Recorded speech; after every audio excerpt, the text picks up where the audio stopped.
sure the cameras are off? Yes, completely dark. Don't worry about her.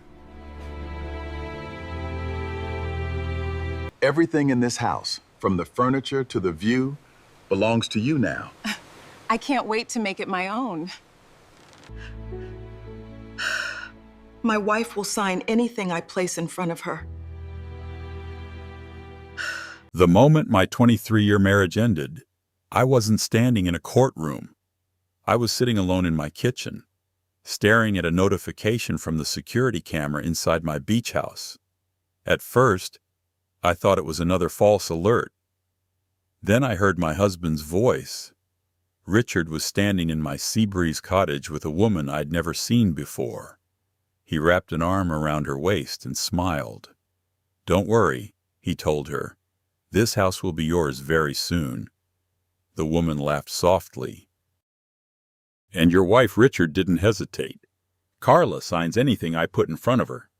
My heart stopped, because in that moment, I realized Richard wasn't just having an affair. He was planning to take something that never belonged to him. If you've ever trusted someone with your whole heart and later discovered they were hiding a completely different life, I'd love to hear your thoughts. Before we continue, please take a moment to like and subscribe if stories like this speak to you. And tell me in the comments, what would you have done if you were sitting in my place that night? Also, let me know where you're watching from and what time it is there right now. I didn't sleep that night. After hearing Richard promise my beach house to another woman, I sat at my kitchen table until nearly sunrise, replaying the footage over and over again. Each time I watched it, I hoped I had misunderstood. Maybe there was another explanation. Maybe it was a joke. Maybe I wasn't hearing what I thought I was hearing. But every replay made the truth clearer. The man standing beside that woman wasn't a stranger. He was my husband. The man I had trusted for 23 years. The man I had defended countless times when friends hinted something felt off about him. The man I had built my second life around. And somehow, somewhere along the way, he had become someone I no longer recognized. As dawn light crept through my kitchen window, I poured myself a cup of coffee and stared out into my backyard. For the first time in years, I forced myself to look backward instead of making excuses. I met Richard when I was 41. 3 years earlier, my first husband, Daniel Turner, had died unexpectedly from a heart attack. One day he was healthy. The next day he was gone. Losing him shattered me. It shattered our daughter, Megan, too. She was only 17 at the time. For years after Daniel's death, my entire world revolved around survival. I worked full-time as a literature instructor at a community college in North Carolina. I cared for my aging mother. I tried to help Megan navigate college and adulthood while secretly struggling to navigate my own grief. I wasn't looking for love. I wasn't even sure I believed in it anymore. Then Richard appeared. At first, he seemed like exactly what my life needed. He was confident, successful, steady. He owned a growing construction company and carried himself with the calm certainty of a man who always knew what to do. When my car broke down, he fixed it. When my mother's roof started leaking, he had a crew there the next day. When I doubted myself, he always seemed to have an answer. After years of carrying every burden alone, his support felt like a blessing. I remember my mother warning me once. She said, "Be careful of people who solve every problem for you. Sometimes they're teaching you to depend on them." At the time, I laughed. I thought she was being overly cautious. Looking back now, I wonder if she saw something I didn't. Richard and I married 2 years later. The wedding was small, simple, just family and close friends. Megan was polite to him, though never particularly close. I assumed that was normal. After all, she was already an adult. I figured their relationship would grow naturally over time. Unfortunately, it never really did. But back then, I blamed circumstances. I never considered there might be another reason. For many years, our marriage appeared happy from the outside. We hosted holiday dinners, took weekend trips, supported each other's careers. Friends often described us as one of the strongest couples they knew. And maybe, for a while, we really were. Or maybe I simply wanted to believe we were. The one thing I never questioned was Seabreeze Cottage. The beach house had been in my family for decades. It sat on a beautiful stretch of coastline near Emerald Isle. Nothing extravagant, nothing flashy. Just a weathered blue cottage overlooking the Atlantic Ocean. To most people, it was simply real estate. To me, it was home. My earliest memories lived there. I learned to swim there. I watched sunsets there with my parents. I scattered some of Daniel's ashes there after he died. Megan spent every summer of her childhood running across those sandy dunes. Every important chapter of my life somehow connected back to that little house. When my mother passed away, keeping Seabreeze Cottage became my responsibility.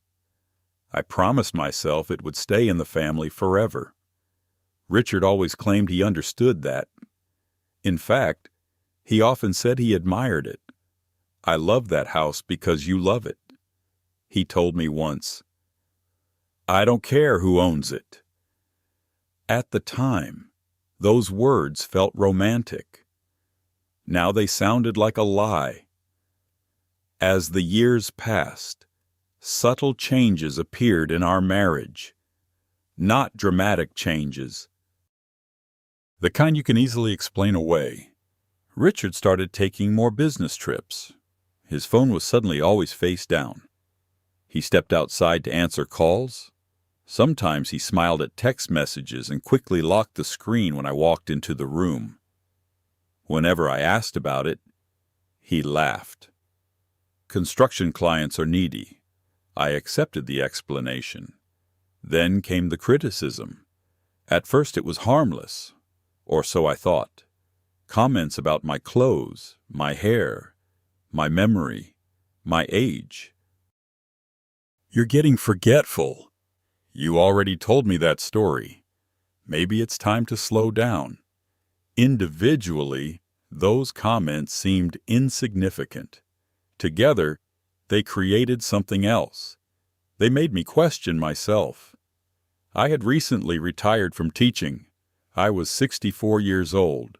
Like many women my age, I occasionally misplaced my glasses, forgot where I left my keys, repeated stories. Nothing unusual. Yet Richard seemed determined to point out every minor mistake. I convinced myself he was worried about me. Now I wasn't so sure. The hardest part was how gradually everything happened. No dramatic betrayal. No obvious warning sign. Just small shifts over many years. Like a shoreline eroding grain by grain. You don't notice the damage until one day the landscape looks completely different. Around that same time, my relationship with Megan became more distant. I hated admitting that. We still spoke occasionally. We still exchanged birthday calls. But something felt strained. Conversations became shorter. Visits became less frequent. I often told myself she was busy with work and raising her daughter, Emily. Life gets complicated. Families drift apart. That happens. At least, that's what I believed. Now, sitting alone in my kitchen with that horrifying video still open on my phone, I wondered if I had been wrong about that too. because the more I thought about it, the more I realized something uncomfortable. Nearly every conflict between Megan and me over the past decade somehow involved Richard. He always had an explanation, always had a reason, always knew why Megan wasn't calling, why she couldn't visit, why she seemed upset. At the time, I trusted him. Why wouldn't I? He was my husband, the person I believed was on my side, the person I believed loved me. But after hearing him promise my beach house to another woman, every memory suddenly looked different. Like pieces of a puzzle I had assembled incorrectly. I stood and walked toward the window. The sun had fully risen now. Birds moved across the yard. Cars passed on the street. The world looked exactly the same, yet nothing in my life felt the same anymore. I opened the security footage again. This time I didn't focus on Richard. I focused on the woman beside him, the woman who laughed when he promised her my house. The woman who seemed completely comfortable standing inside a place filled with my family's memories. I paused the video and zoomed in. Her face became clearer. Something about her looked familiar. Not familiar enough to identify, but familiar enough to bother me. I stared at the screen. Then suddenly I remembered where I had seen her before, and the realization made my stomach drop, because that woman wasn't a stranger. I had met her before, several times, and she already knew exactly who I was. I knew her. The moment the memory surfaced, I felt a chill run through my body. The woman standing beside my husband in Seabreeze Cottage wasn't a stranger. Her name was Vanessa Reed, and she had been in my life for far longer than I realized. I sat frozen at my kitchen table, staring at the paused image on my phone. Vanessa had attended at least 3 company events with Richard over the past 2 years. I remembered her now. Beautiful, polished, confident. The kind of woman who seemed to command attention without trying. The first time I met her had been at a charity fundraiser hosted by the local Chamber of Commerce. Richard introduced her as a commercial real estate specialist who occasionally helped his construction company locate investment properties. At the time, I thought nothing of it. Why would I? She shook my hand, complimented my necklace, asked how long Richard and I had been married. The conversation lasted less than 5 minutes. I never imagined she would eventually be standing in my beach house discussing her future there. With my husband. I felt sick. But feeling sick wasn't going to help me. For the first time since discovering the video, I forced myself to stop reacting emotionally and start thinking strategically. If Richard had been lying to me, I needed facts, not assumptions, facts. So I spent the next several hours downloading every piece of footage stored in the camera system at Seabreeze Cottage. The system automatically archived recordings for 90 days. I had never paid much attention to it before. Now it became the most important thing in my life. I transferred everything to my laptop, created folders, organized dates, made backups. Then I started watching. What I found made my stomach twist tighter with every passing hour. Vanessa hadn't visited the cottage once. She hadn't visited twice. She had been there repeatedly. In some recordings, Richard arrived alone and unlocked the front door. A few minutes later, Vanessa appeared. Sometimes they carried takeout food, sometimes wine. Sometimes they stayed for hours, sometimes overnight. I watched footage of them walking across the deck overlooking the ocean, holding hands, laughing, kissing. In one recording, Richard stood behind Vanessa and wrapped both arms around her waist while she admired the view. The same view where Daniel and I once watched dolphins swimming near the shoreline. The same deck where Megan learned to ride her first bicycle. The same place where my mother used to sit every morning with a cup of coffee. Now Richard had turned it into a private getaway for his affair. The betrayal cut deeper than I expected, not because he was cheating. That was horrible enough, but because of where he was cheating, he had chosen the one place that carried the most meaning in my entire life, and he had brought another woman there as if my memories meant nothing. I kept watching. A week earlier, Richard and Vanessa had spent nearly an entire Saturday inside the cottage.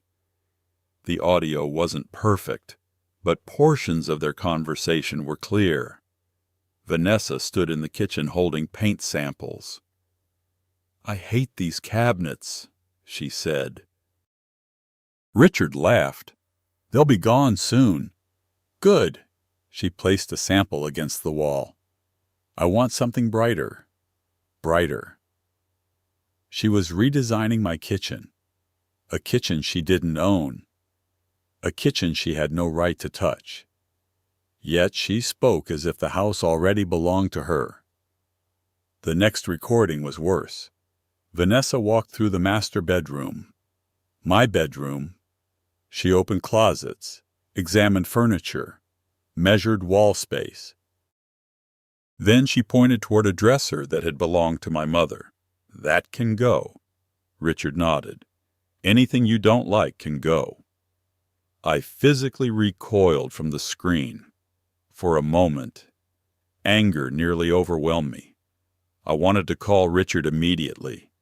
I wanted to scream, demand answers, destroy every lie he'd built, but something stopped me. Maybe instinct, maybe survival. Because deep down, I knew confronting him now would be a mistake. Richard didn't know I had seen the footage. That was my advantage. And I wasn't ready to give it away. So instead, I kept watching. Later that evening, another conversation revealed something even more troubling. Vanessa was sitting on the couch with a glass of wine. Richard sat beside her. They seemed relaxed, comfortable, like a couple planning a future together. "I already sold my condo," Vanessa said. "I know. What if this takes longer than you promised?" "It won't." Vanessa looked worried. "You keep saying that." Richard reached for her hand. "Trust me." Then he smiled. The exact smile that had once made me feel safe. "The house will be ours before the end of the year." Ours. I paused the video, rewound, played it again. The house will be ours. Not might be. Not hopefully. Will be.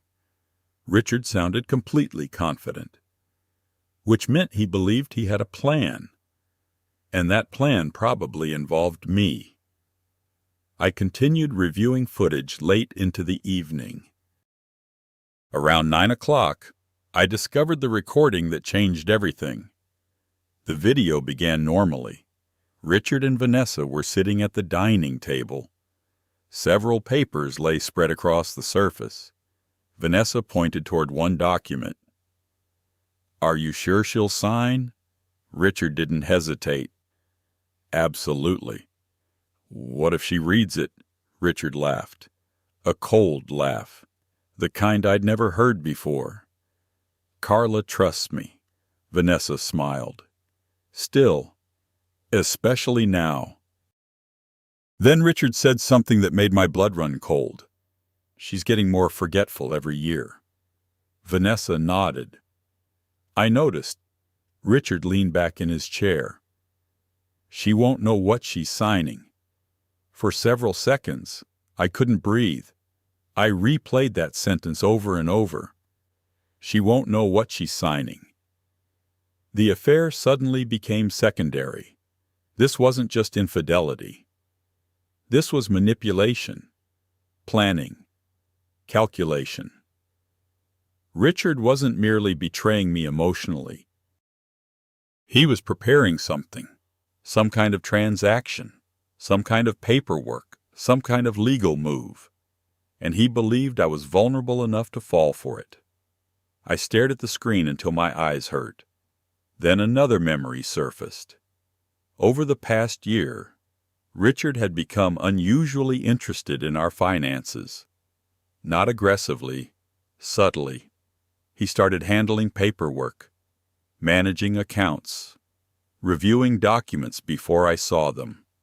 At the time, I appreciated the help. Retirement had left me feeling overwhelmed by financial decisions. Richard always seemed happy to take care of things. Now I wondered if that had been intentional. The realization terrified me. How many documents had I signed recently? How many forms had I trusted him to explain? How many decisions had I handed over simply because I believed he loved me?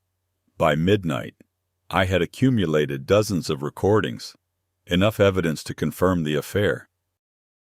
Enough evidence to prove Richard had repeatedly brought Vanessa into my beach house. Enough evidence to show they were planning a future there. But one question remained unanswered. How exactly did Richard intend to get control of Seabreeze Cottage? Because despite everything, one fact still bothered me. The house wasn't a normal asset.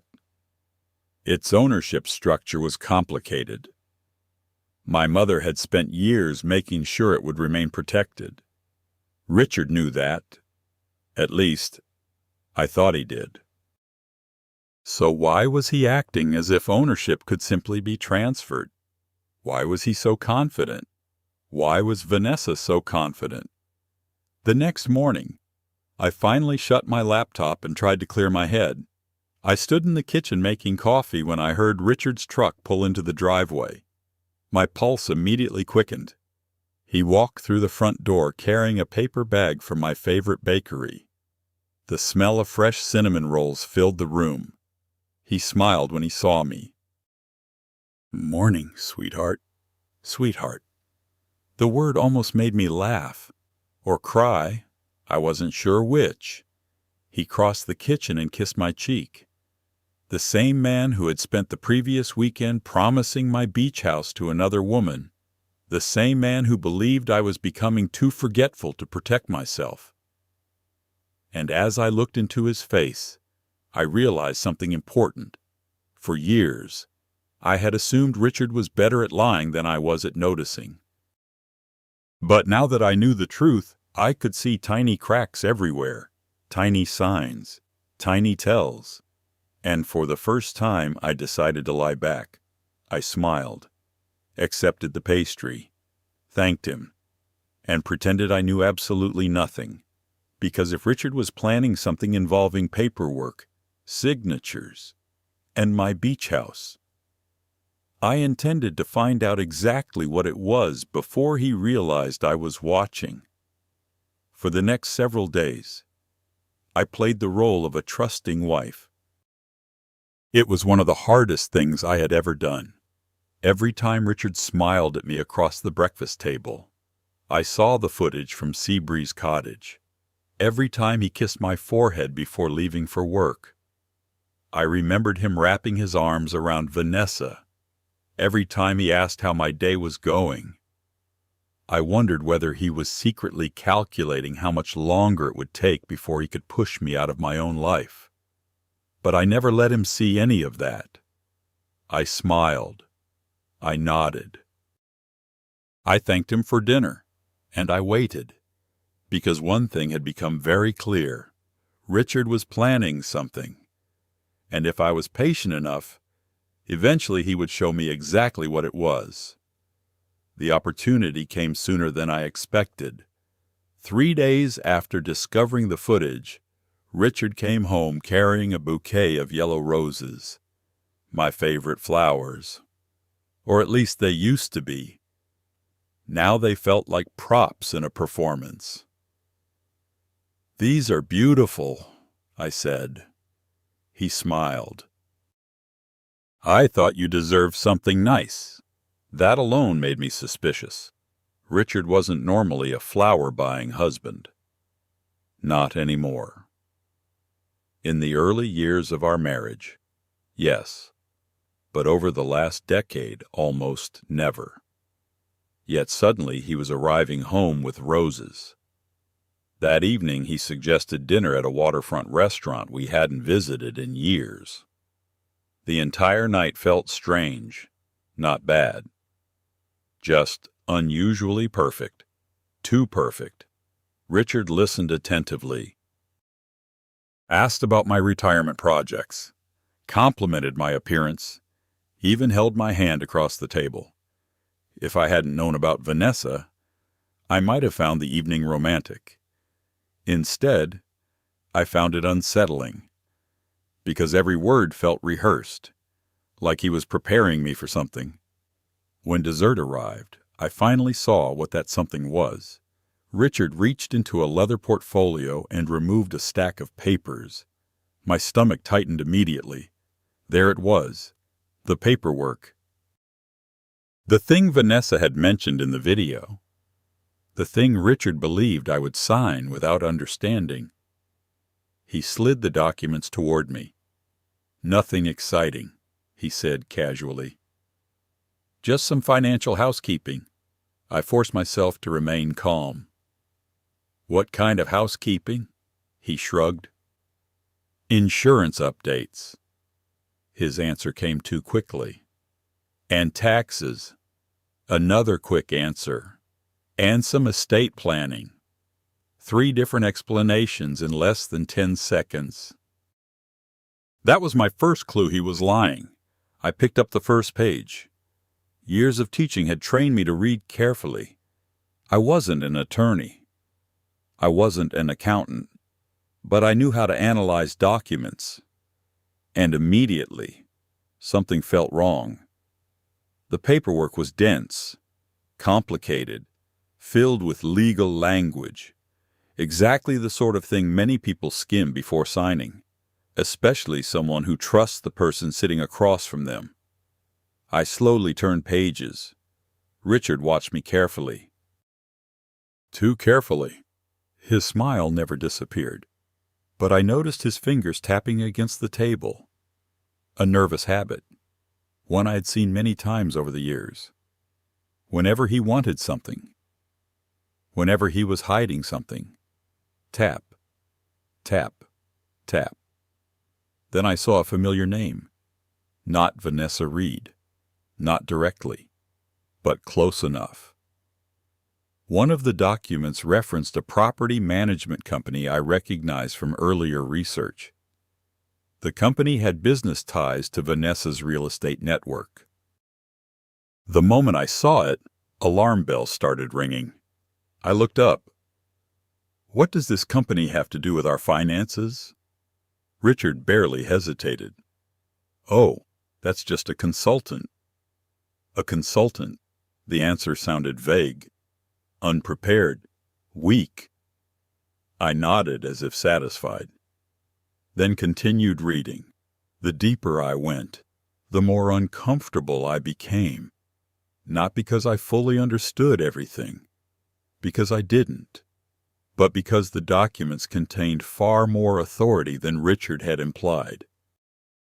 There were references to asset transfers, authorization rights, property management decisions, financial control provisions, far beyond a simple insurance update, far beyond taxes, far beyond routine paperwork. Richard suddenly leaned forward. You don't need to read every page. I looked at him. Why not? He laughed. Because it'll take all night. The statement hit me harder than he realized. He didn't want me reading. He wanted me signing. A huge difference. I slowly closed the folder. I'd rather review everything first. For the first time that evening, his smile disappeared. Only for a second. Most people wouldn't have noticed. But I did. A flash of irritation crossed his face, gone almost immediately. Then the pleasant husband mask returned. Of course, his voice remained calm. Take your time. But I could see disappointment in his eyes. He had expected a signature, not questions, not caution, not delay. The rest of dinner felt strained. Richard kept trying to steer the conversation toward retirement planning, toward simplifying responsibilities, toward making life easier. Each topic somehow circled back to the same message. Trust me. Let me handle things. You don't need to worry.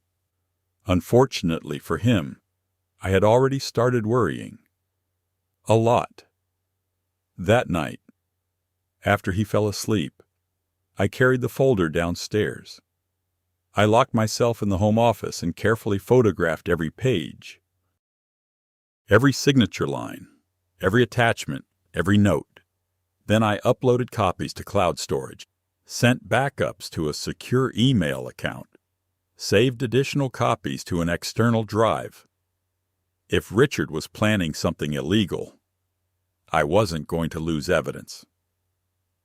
Around midnight, I finally began reviewing the documents more carefully. The more I read, the colder I felt. Certain sections referenced authority over financial accounts. Others appeared to grant representation rights under specific circumstances. One section mentioned residential property interests. Another referenced occupancy arrangements. The language was complicated enough to confuse most people. Maybe that was the point.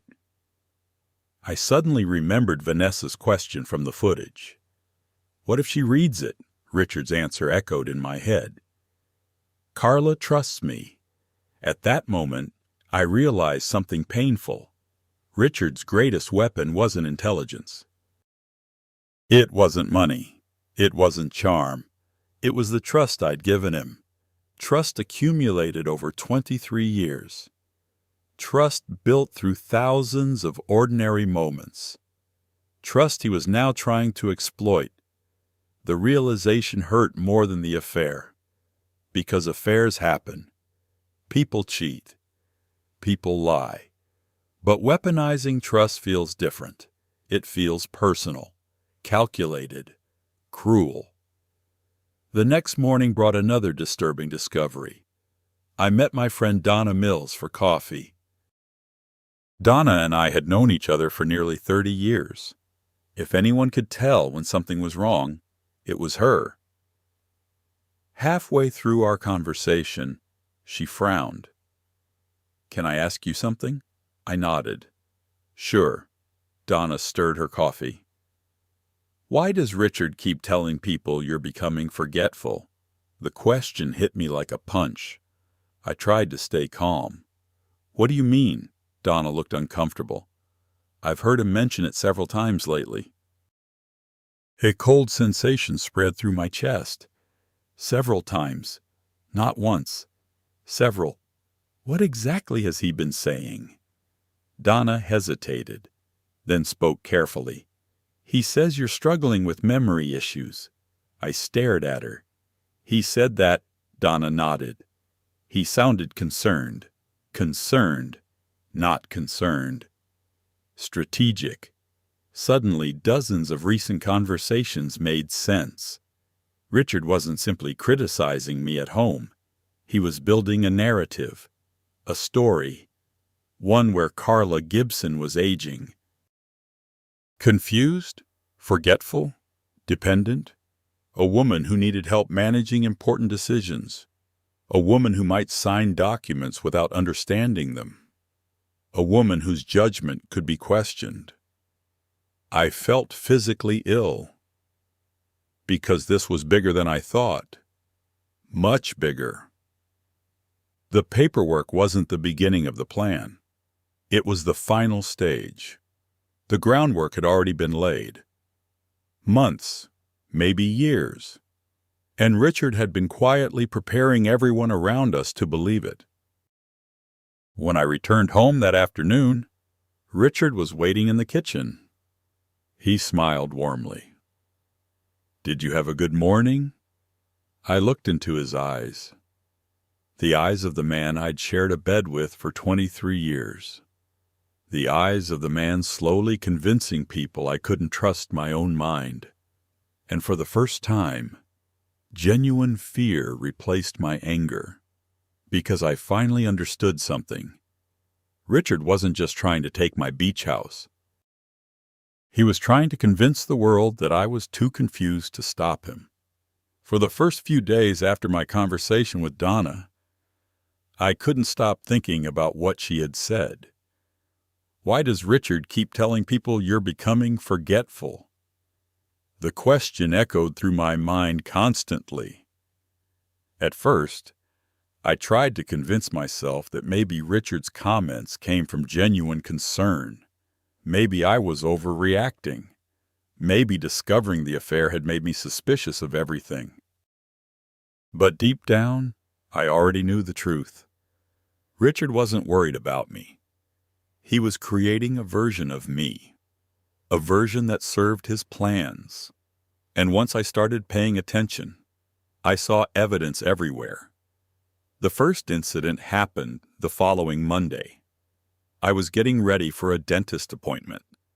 I had placed my car keys on the kitchen counter the night before. I remembered doing it clearly. Yet when I went to leave, the keys were gone. I searched the kitchen. Nothing. The living room. Nothing. The bedroom. Nothing. 20 minutes later, I found them inside a cabinet in the laundry room, a place I had absolutely no reason to put them. When Richard came home that evening, he shook his head sympathetically. "You've really got to start keeping better track of things." His tone sounded concerned, helpful, patient, the perfect husband, at least on the surface. I laughed awkwardly and let it go. But something about the situation bothered me. The next incident happened 3 days later. I had written a reminder note about a lunch date with Donna. I placed it on the refrigerator. The next morning, the note was gone. Completely gone. I searched the entire kitchen. Nothing. As a result, I forgot the lunch. Donna called me that afternoon. "Everything okay?" I immediately felt guilty. I never missed appointments, especially not with her. When I apologized, she sounded surprised. "That's strange. What is—" "You seemed excited about it yesterday." After we hung up, I found the missing note inside a drawer beneath Richard's desk. A drawer I had never opened before. That was when my concern started turning into fear. Not fear of Richard, fear of myself. Because no matter how suspicious I became, a tiny voice kept asking the same question. What if he isn't moving things? What if you're actually forgetting at 64? I wasn't immune to self-doubt. Neither are most people my age. Every misplaced item, every forgotten appointment, every repeated story, they can make you wonder, especially when someone constantly points them out. And Richard pointed them out all the time. One evening we attended a neighborhood barbecue. A group of friends stood around discussing travel plans. I began telling a story about a trip I had taken with my mother years ago. Halfway through, Richard interrupted. "You already told everyone that story." People laughed politely. I laughed too, but something felt off, not because he corrected me, because of how quickly he did it, how eager he seemed, almost as if he wanted everyone to notice. Later that night, I overheard him speaking privately with another couple. "I worry about Carla." His voice was low, concerned, convincing. She's forgetting more than she admits. I stood frozen behind a partially open doorway, listening, watching. The husband nodded sympathetically. His wife looked concerned. And Richard continued to carefully planting seeds. Tiny seeds. Just enough to create doubt. Not enough to sound cruel. Not enough to sound manipulative. Just enough to shape perceptions. That realization terrified me, because I suddenly understood how effective his strategy was. Nobody suspected him. Why would they? He wasn't insulting me. He wasn't yelling. He wasn't calling me incompetent. He was acting concerned, loving, protective, the kind of husband people admired. And that made him dangerous. A week later, I decided to start documenting everything. Every missing item, every strange event, every conversation. I bought a notebook and hid it inside a locked suitcase. Each entry included dates and times. At first, I felt ridiculous, like some paranoid detective in a bad television drama. But within days, patterns started emerging. Objects disappeared only when Richard had access to them. Appointments were altered only after he handled the calendar. Messages went missing only when he used shared devices. The evidence wasn't dramatic, but it was consistent. Very consistent. Then came the incident that changed everything. One Saturday morning, I left my reading glasses on the bedside table. I specifically remembered placing them there. Later that afternoon, they vanished. I searched the entire house. Nothing. Richard watched me search, calmly, patiently, almost too patiently. Finally, after nearly an hour, he found them. Inside a storage bin in the garage, a sealed storage bin, behind several boxes, a location I hadn't accessed in months. He held up the glasses. There they are. Then he smiled. A small smile. Barely noticeable. But enough. Enough to trigger something deep inside me. Because for the first time I wasn't confused. I was certain, absolutely certain. I had not put those glasses there. Richard had, and he knew it. That evening I called Donna. I didn't tell her everything. Not yet. I wasn't ready. But I did ask a question. Do you think I'm losing my memory? The silence lasted several seconds. Then she laughed. Not mockingly. Genuinely. Carla, you remember details from conversations 20 years ago. I smiled weakly. That's not an answer. It is an answer. Then her voice softened. Why are you asking? I hesitated. Finally, I told her some of what had been happening. The missing keys, the notes, the glasses, the comments, the interruptions. When I finished, Donna remained silent for a long moment. Then she said something I will never forget. Carla, I don't think you're forgetting things. My heart pounded. What do you think? I think someone wants you to believe you're forgetting things. The words hit me like a lightning strike, because they confirmed what I had been afraid to say aloud. Someone wants you to believe. Not everyone else. You, me. The target wasn't our neighbors, or our friends, or our family. The target was my confidence, my trust in my own mind. If Richard could convince me that I was becoming confused, he wouldn't need to force me into anything. I would surrender control voluntarily. The realization made me physically sick. That night, after Richard fell asleep, I did something I had never done before. I checked his computer. Not because I wanted revenge. Not because I wanted proof of the affair. Because I wanted answers. I waited until I heard him snoring. then quietly entered his home office. His laptop wasn't locked. Another sign of his confidence. Another sign that he believed I wasn't paying attention. I began searching.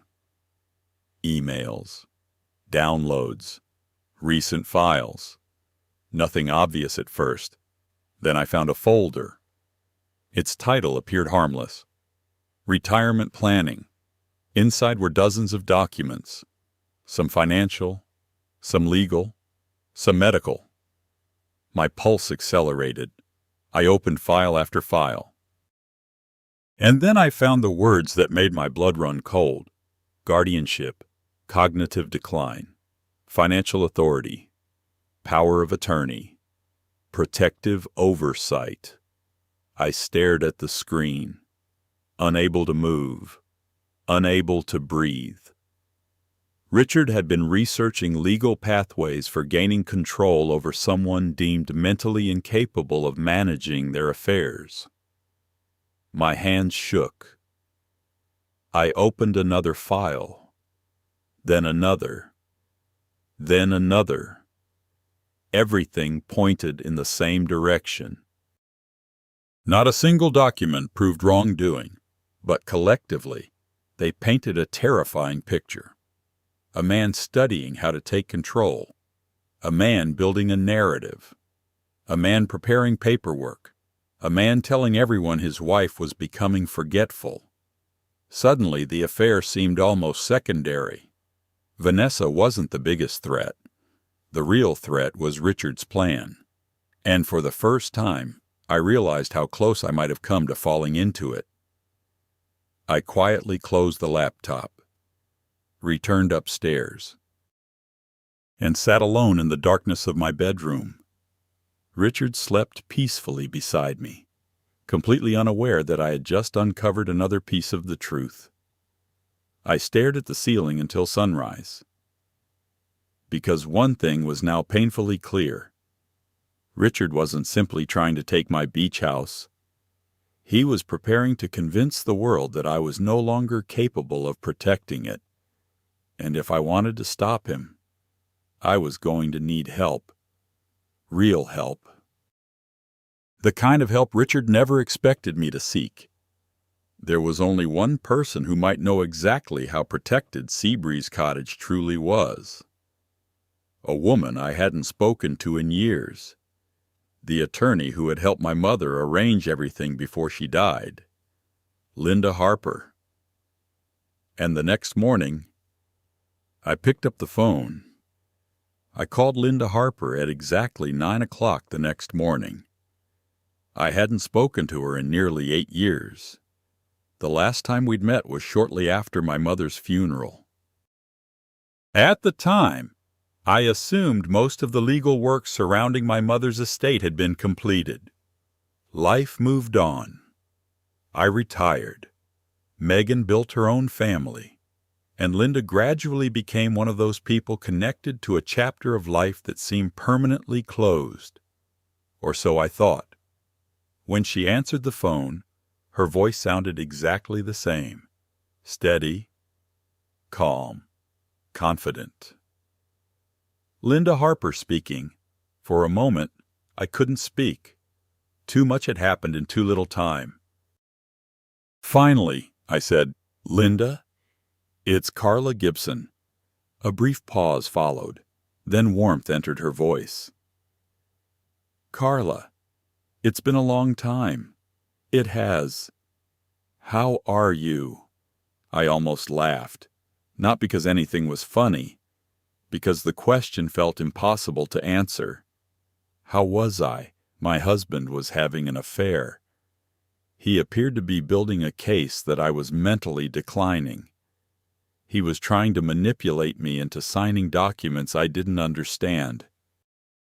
And he had promised my beloved beach house to another woman. Other than that, everything was wonderful. I'm not sure how to answer that. Linda immediately became serious. "What's happened?" I glanced around the empty kitchen. Even though Richard was at work, I lowered my voice. "I think I need legal advice." Silence. Then Linda asked a question that surprised me. "Does this involve Richard?"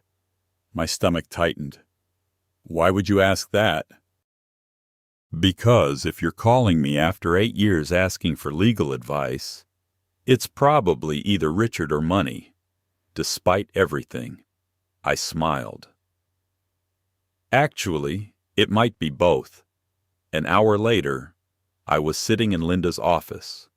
I had brought everything: copies of the videos, photographs of the documents Richard wanted me to sign, notes from my journal, screenshots, emails, every piece of evidence I had collected. Linda reviewed everything carefully. Unlike me, she never reacted emotionally. She simply observed, analyzed, connected facts. Occasionally she made notes. Occasionally she asked questions. After nearly 90 minutes, she finally leaned back in her chair. "What concerns you most?" The answer came immediately. "Seabreeze Cottage." Linda nodded. "Tell me why." I swallowed hard. "Because Richard thinks he can take it." For the first time, Linda frowned. Not worried. Confused. "Take it." "That's what he's planning." I described the camera footage. Richard's promises to Vanessa, the discussions about ownership, the renovation plans, the comments about me signing paperwork. Everything. Linda listened without interrupting. When I finished, she removed her glasses. Then she said something completely unexpected. "That doesn't make any sense."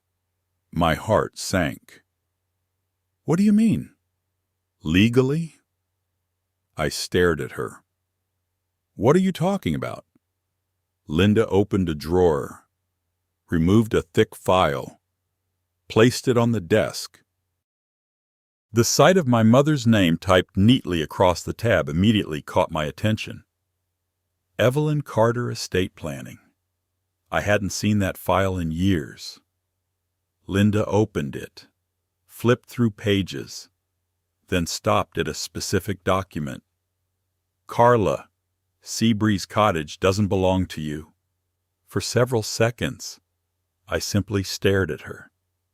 Then confusion replaced panic. "What?" "It doesn't." I blinked. "Of course it belongs to me." Linda shook her head gently. "No." Then she slid a document across the desk. "It belongs to a trust." I looked down. The paperwork felt strangely familiar. Certain details triggered distant memories. Conversations with my mother before her death. Meetings with attorneys. Documents I had signed years earlier. Things I hadn't thought about in a very long time. Linda pointed to a section of the trust agreement. "Your mother established an irrevocable trust." I nodded slowly. Pieces began returning. "I remember that." "Good," Linda continued. "The trust owns Seabreeze Cottage." I frowned. "But I've been maintaining it for years." "Yes." "I pay expenses."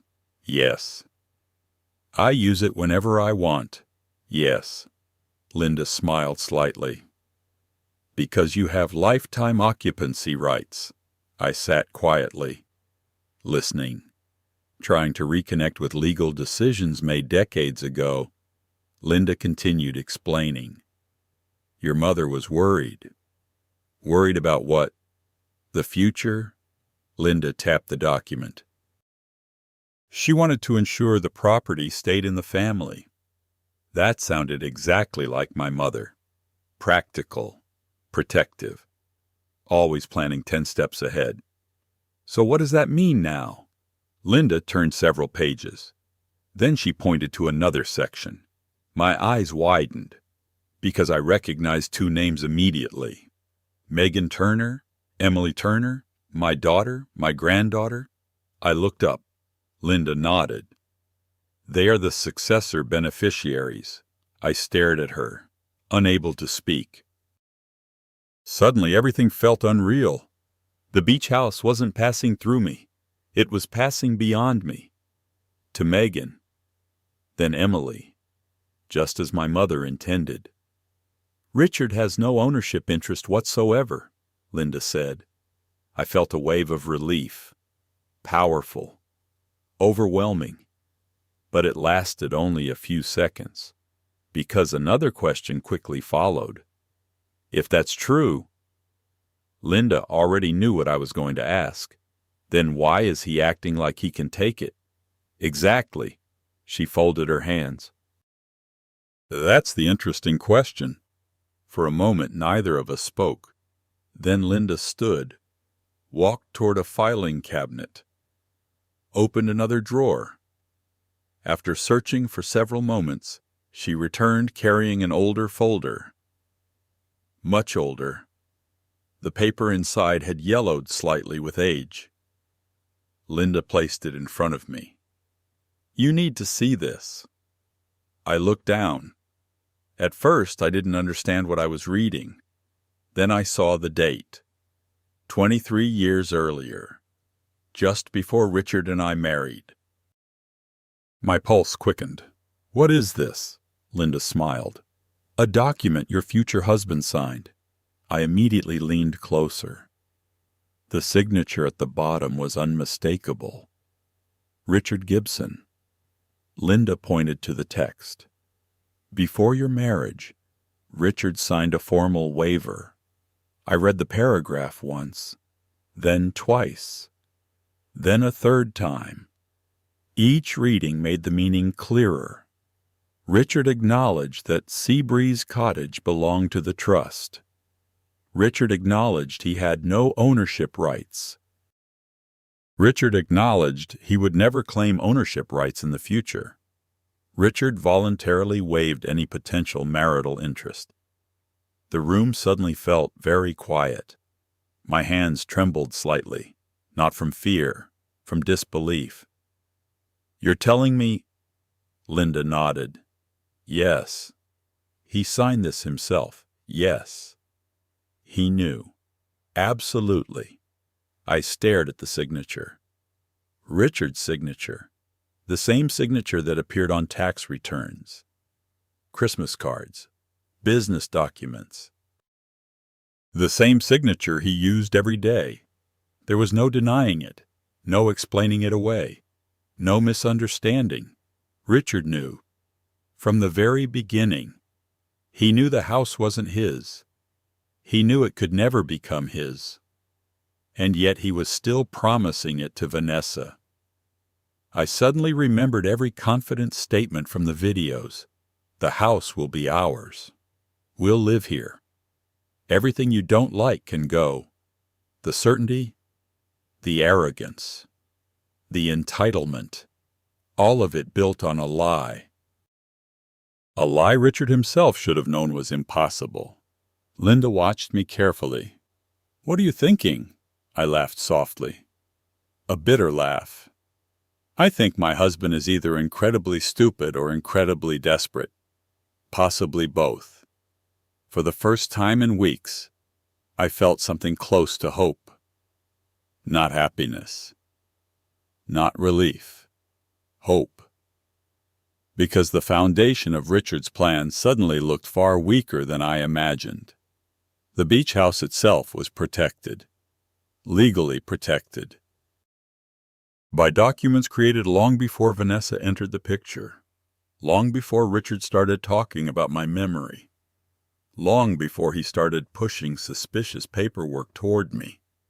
My mother had protected Seabreeze Cottage from exactly this kind of situation. Even from beyond the grave. Then Linda's expression became serious again. "Carla." "What?" "Don't get comfortable yet." The warning immediately erased my brief sense of victory. "What do you mean?" Linda leaned forward. "The house may be protected." My stomach tightened. But Richard clearly believes he can accomplish something." The room became silent. Linda tapped the stack of documents Richard wanted me to sign. If a man knows he can't legally own a property, She paused. And still spends months trying to obtain control over it. I felt cold all over. Then he's planning something else. Linda nodded. Exactly.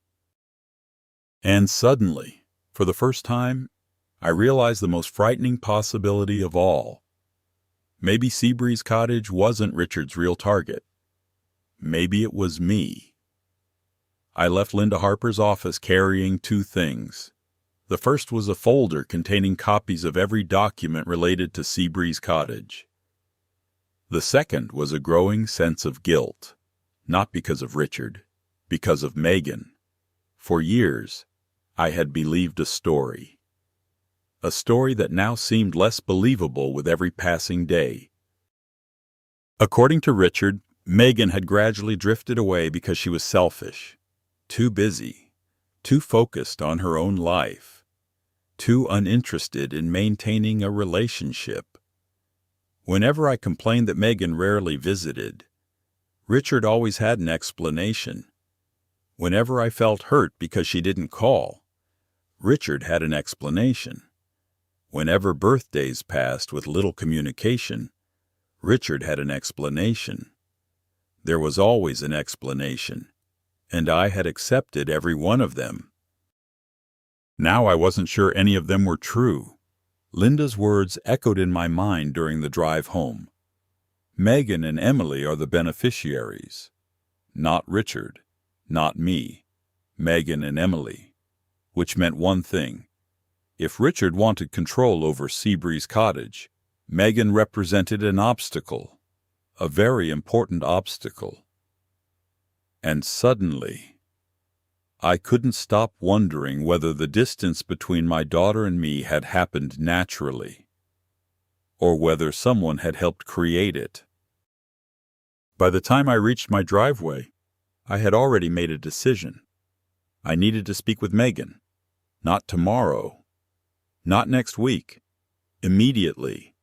The problem was that I hadn't had a meaningful conversation with my daughter in almost 3 years. We exchanged holiday texts, occasional birthday messages, brief phone calls, nothing more. The closeness we once shared had slowly disappeared, and now I wasn't sure how much of that loss was my fault. The thought terrified me. I sat in my car for nearly 10 minutes staring at my phone. What if she didn't answer? What if she was angry? What if Richard had been telling the truth all along? Eventually, I forced myself to dial her number. The phone rang. Once, twice, 3 times. Then I heard her voice. Mom, just one word. Yet hearing it almost brought me to tears. I hadn't realized how much I missed her. Hi, sweetheart. Silence followed. Not hostile silence. Surprised silence. Then Megan spoke. Is everything okay?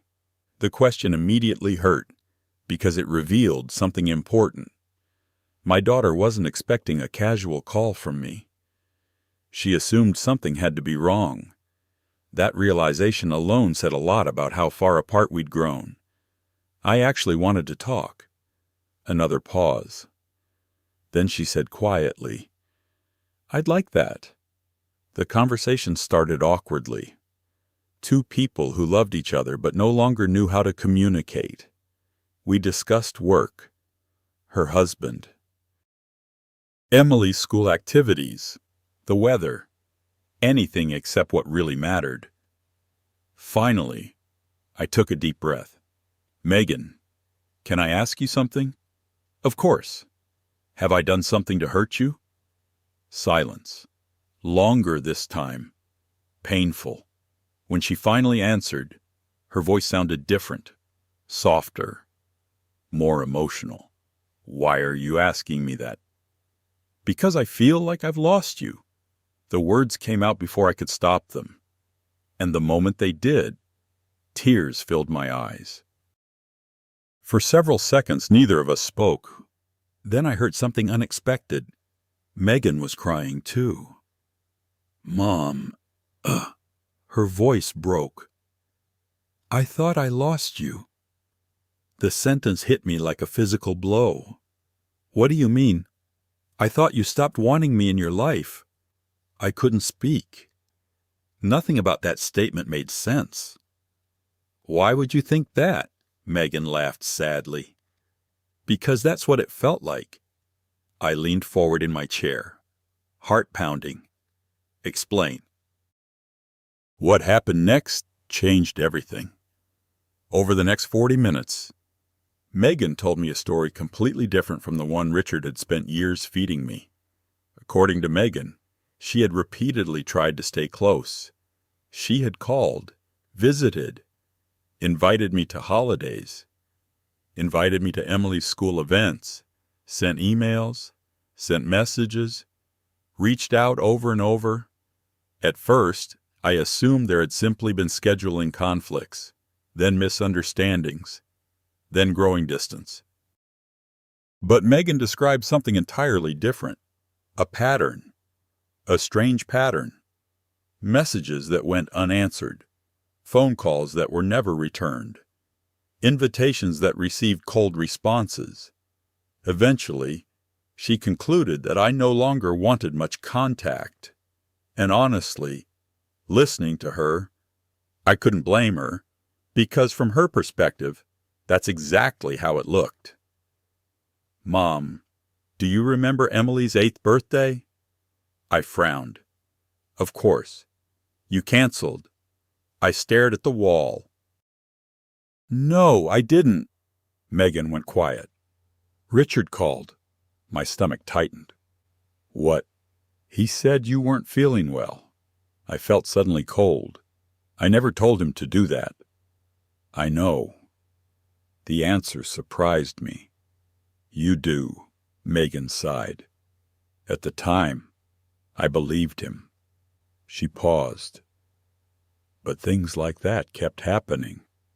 The room seemed to shrink around me. One memory after another surfaced. Missed visits, canceled plans, confusing misunderstandings, arguments that never made sense. Had Richard been involved in all of them, the possibility felt overwhelming. Then Megan mentioned something else, something even worse. Do you remember the email you sent me 3 years ago? I frowned.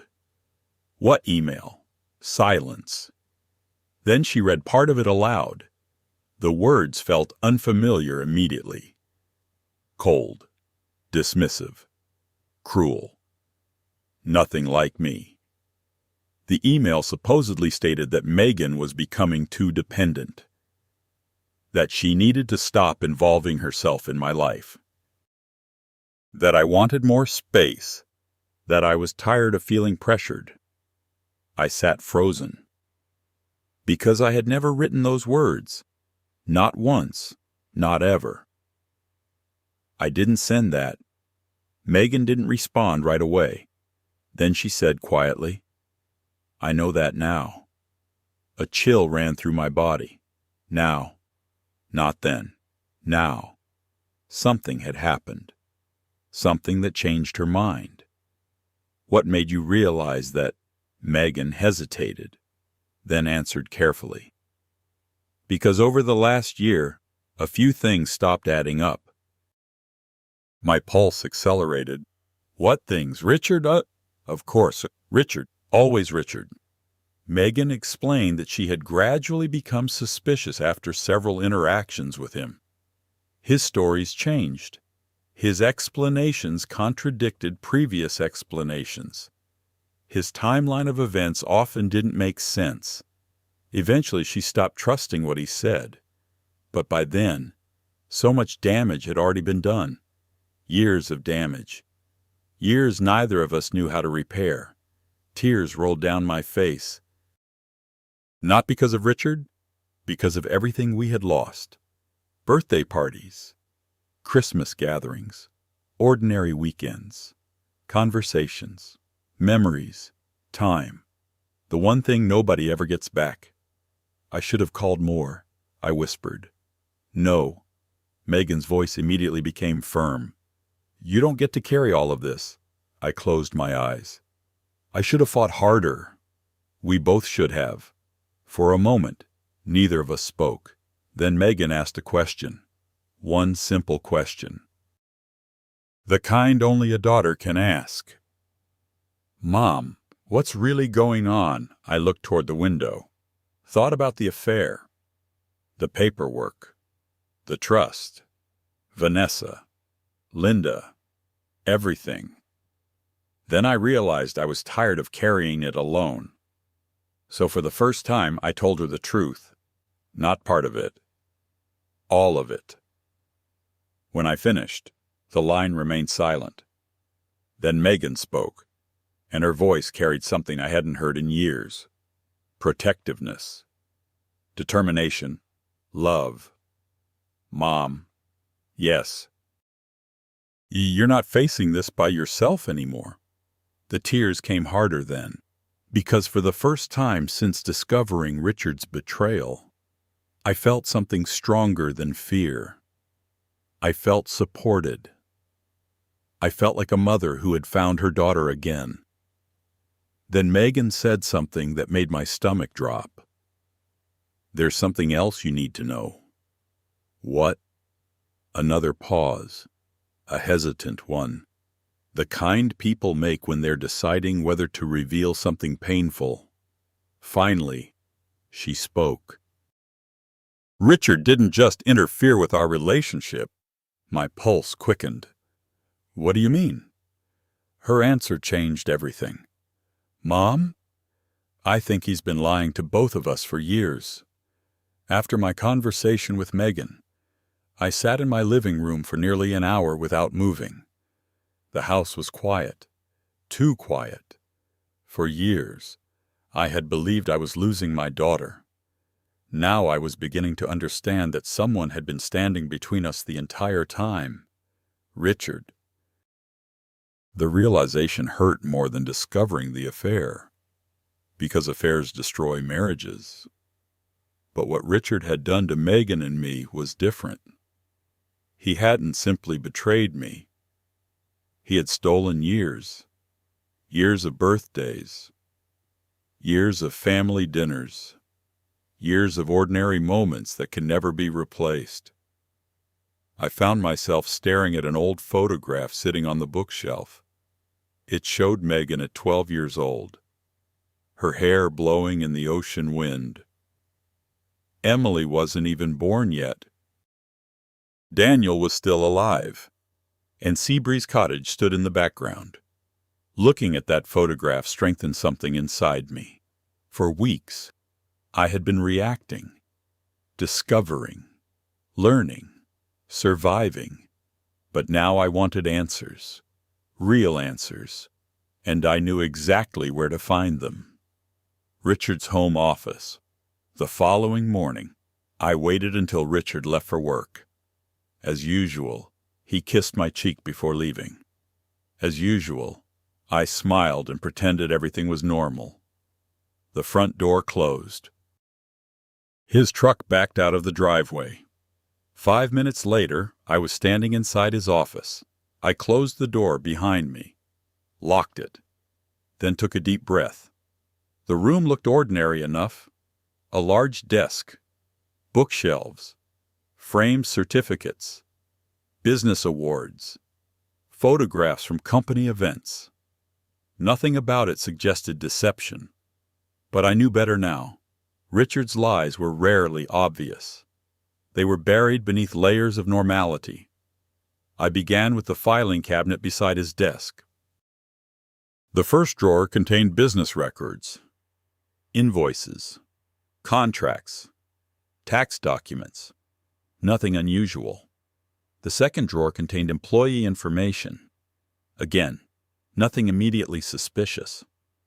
Then I reached the bottom drawer, locked. That immediately caught my attention. Richard rarely locked anything, not because he trusted people, because he preferred appearing trustworthy. The lock itself was simple, and after 23 years of marriage, I knew where Richard kept spare keys. 5 minutes later, I was opening the drawer. My pulse accelerated. Inside were several thick folders. Some carried company labels. Others were completely unmarked. I selected one at random. The moment I opened it, I knew I had found something important. The folder contained property records. Not business properties. Residential properties. My stomach tightened. Several pages later, I found the address. Seabreeze Cottage. I slowly sat down. Every instinct told me to proceed carefully. Inside the folder were photographs, appraisal reports, property surveys, renovation estimates, financial projections. Page after page dedicated entirely to my beach house. Not our beach house. My beach house. The house Richard supposedly didn't care about. The house he claimed was only important because it mattered to me. The lie became more obvious with every page. For years, he had been obsessively tracking its value. The most recent appraisal made my eyes widen. The property was worth considerably more than I realized. The North Carolina coast had experienced a surge in real estate prices. Seabreeze Cottage wasn't just sentimental. It was valuable. Extremely valuable. Suddenly, Richard's interest made even more sense. I continued reading. Then I discovered something even worse. A draft purchase agreement. The buyer listed wasn't Vanessa Reed, at least not directly. Instead, the buyer was a limited liability company, a newly formed LLC. At first glance, it appeared unrelated. But years of teaching literature had trained me to notice details, small details. And something about the company address looked familiar. Very familiar. I immediately took photographs of every page, then sent copies to myself. Afterward, I called Linda. 20 minutes later, I was sitting in her office again. She reviewed the documents carefully. Her expression darkened. Interesting. What is Linda pointed to the company address? This company isn't independent. I leaned forward. What do you mean? She rotated the document toward me. The address belonged to a commercial building downtown, the same building where Vanessa operated her real estate office. A chill moved through my body. So Vanessa owns the company. Possibly. Linda continued reviewing records. A few minutes later, she found additional information. The LLC had been established less than a year earlier. Almost no operating history.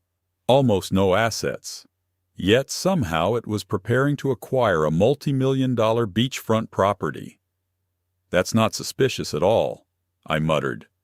Linda smiled grimly. No, it isn't. The sarcasm was obvious. The implications were worse. Richard wasn't planning to hand the property directly to Vanessa. He was attempting to route ownership through a shell company, a company connected to her, a company designed to hide who would ultimately benefit. The deeper we dug, the uglier the picture became. Then Linda noticed something else, a series of financial records tucked inside the folder. Her expression immediately changed. What is it? She didn't answer right away. Instead, she handed me several statements. At first, I didn't understand what I was looking at. Then realization hit me. Retirement accounts, joint accounts, investment accounts, my accounts, our accounts. Large withdrawals appeared throughout the records. Thousands of dollars. Then tens of thousands. Then even larger amounts. I stared at the numbers, unable to process them. Richard transferred this money. Linda nodded. It appears so. My hands began shaking. The withdrawal stretched back nearly 2 years, carefully spaced, carefully timed. Small enough individually to avoid attention, large enough collectively to create serious damage. I felt sick. Where did it go? Linda continued reviewing documentation. A few minutes later, she found the answer. Some funds had been directed toward business debts, others toward credit accounts, others toward payments connected to Vanessa. Trips, luxury purchases, renovation deposits, consulting fees. The exact labels varied. The result did not. Richard had been financing another life, using money from our marriage. For several moments, I couldn't speak. The affair suddenly looked much larger than I originally believed. This wasn't romance. This wasn't passion. This wasn't some late-life love story. This was financial exploitation. Pure and simple. Richard had been extracting resources from one life to fund another. And he had done it while convincing me I was becoming incapable of managing my own affairs. The hypocrisy made me furious. Linda eventually broke the silence. "Carla." I looked up. "We need to be smart." I nodded slowly. "What do you suggest?" Her answer surprised me. "Do nothing." I stared at her. "What?" "For now." That seemed impossible. I wanted confrontation, justice, consequences, immediately. But Linda shook her head. "Not yet." She leaned forward. "Right now, Richard believes he's winning." I understood what she meant. "He thinks I'm still clueless." "Exactly." Linda folded her hands. "And that's useful." The room became quiet. Because she was right. Richard didn't know I had discovered the affair. He didn't know I had spoken with Megan. He didn't know I had met with Linda. He didn't know I had found the financial records. And most importantly, he didn't know I understood his plan was failing. That ignorance was an advantage, a powerful advantage. Linda continued, "We need evidence of intent. We already have evidence." "Not enough," I frowned. "What else do we need?" Linda's answer made my stomach tighten. "We need him to show us exactly what he's trying to make you sign." The room suddenly felt colder. Because I knew she was right. The documents Richard had already presented were only part of the picture. There was something bigger coming. Something he had spent months preparing. Something he believed would finally give him control. And if we wanted to stop him completely, we needed him to reveal it. I stared out the office window, thinking about Richard, thinking about Vanessa, thinking about Seabreeze Cottage. Then I asked the question that had been bothering me all afternoon. What if he realizes I know? Linda's expression remained calm. He won't. How can you be sure? A faint smile appeared on her face. Because men like Richard always make the same mistake. What mistake? Linda leaned back. They confuse trust with weakness. For the first time in days, I smiled. Because she was absolutely right. Richard thought I trusted him because I was naive. Because I was dependent. Because I couldn't see through him. He never considered another possibility. That the woman he underestimated might be quietly preparing a trap of her own. And for the first time since this nightmare began, I started thinking about something other than survival. I started thinking about strategy. The strangest part about discovering the truth was how quickly fear transformed into patience. A month earlier, if I had uncovered evidence of Richard's affair, I would have confronted him immediately. I would have demanded answers. I would have cried, yelled, thrown him out of the house. But now I understood something I hadn't understood before. Richard wasn't simply cheating. He was planning, manipulating, positioning pieces on a chessboard. And if I wanted to protect myself, I needed to stop reacting emotionally and start thinking strategically. That was exactly what Linda kept telling me. 3 days after we discovered the financial records, Linda arranged a private meeting. Present were only 4 people: Linda, me, Megan, and a forensic financial investigator named Thomas Reynolds. Thomas was a quiet man in his late 50s with silver hair and an intimidating ability to notice details. Within 30 minutes of reviewing the documents, he reached the same conclusion Linda had. Richard believes he's close. I frowned. What makes you say that? Thomas pointed toward a timeline he had created. The chart showed account transfers, property research, legal document preparation, business filings. Everything stretched across nearly 3 years. The pattern was unmistakable. The activity increased dramatically during the past 6 months, then even more during the past 3 months, and during the previous few weeks, it had accelerated again. Thomas folded his hands. People become careless when they think they're about to win. The statement lingered in the room, because all of us knew exactly who he meant. Richard. Megan leaned forward. So what do we do? Linda answered immediately. We let him think he's winning. I looked at her. The strategy made sense, but it still felt dangerous. What if he succeeds before we stop him? He won't. Linda's confidence remained unshaken. Not if we control the timing. Thomas nodded. The key is getting him to reveal his final move. I already knew what they meant. The paperwork, the signatures, the mysterious documents Richard wanted me to sign. Whatever he was planning, those documents sat at the center of it. And we needed to know exactly how far he was willing to go. That afternoon, we developed a plan. Simple, risky, effective. I would stop resisting, not completely, just enough. Instead of questioning Richard, I would become cooperative. Instead of delaying, I would become agreeable. Instead of acting suspicious, I would become trusting. In short, I would become exactly the woman Richard believed I was. The woman he underestimated.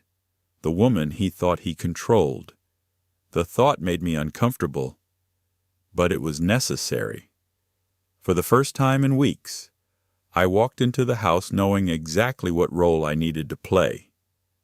Richard came home around 6. He looked tired, distracted. Yet the moment he saw me smiling, something changed. Hope flashed across his face. The kind of hope a gambler feels when the odds suddenly improve. "Good day?" he asked. Actually, yes. His eyebrows lifted slightly. That's nice. I poured him coffee, sat across from him, then carefully delivered the first piece of bait. I've been thinking about those documents. His attention sharpened immediately, almost imperceptibly, but I noticed. What about them? I shrugged casually. Maybe you're right. The room became very still. About what? Making things simpler. For a moment, Richard didn't speak. Then a slow smile appeared. Not too large, not too eager, but definitely there. I've been saying that for years. I nodded. Maybe retirement has made me realize I don't want to deal with complicated financial decisions anymore. The lie tasted bitter. But it worked. I could practically see the relief spreading through him. Over the next several days, I continued feeding that impression. Small comments, carefully chosen observations. Nothing dramatic. just enough to convince him I was becoming more dependent, more trusting, more willing to let him take charge. And Richard responded exactly as Linda predicted. He became warmer, friendlier, more attentive. Flowers appeared again. Dinner invitations returned. Unexpected compliments resurfaced.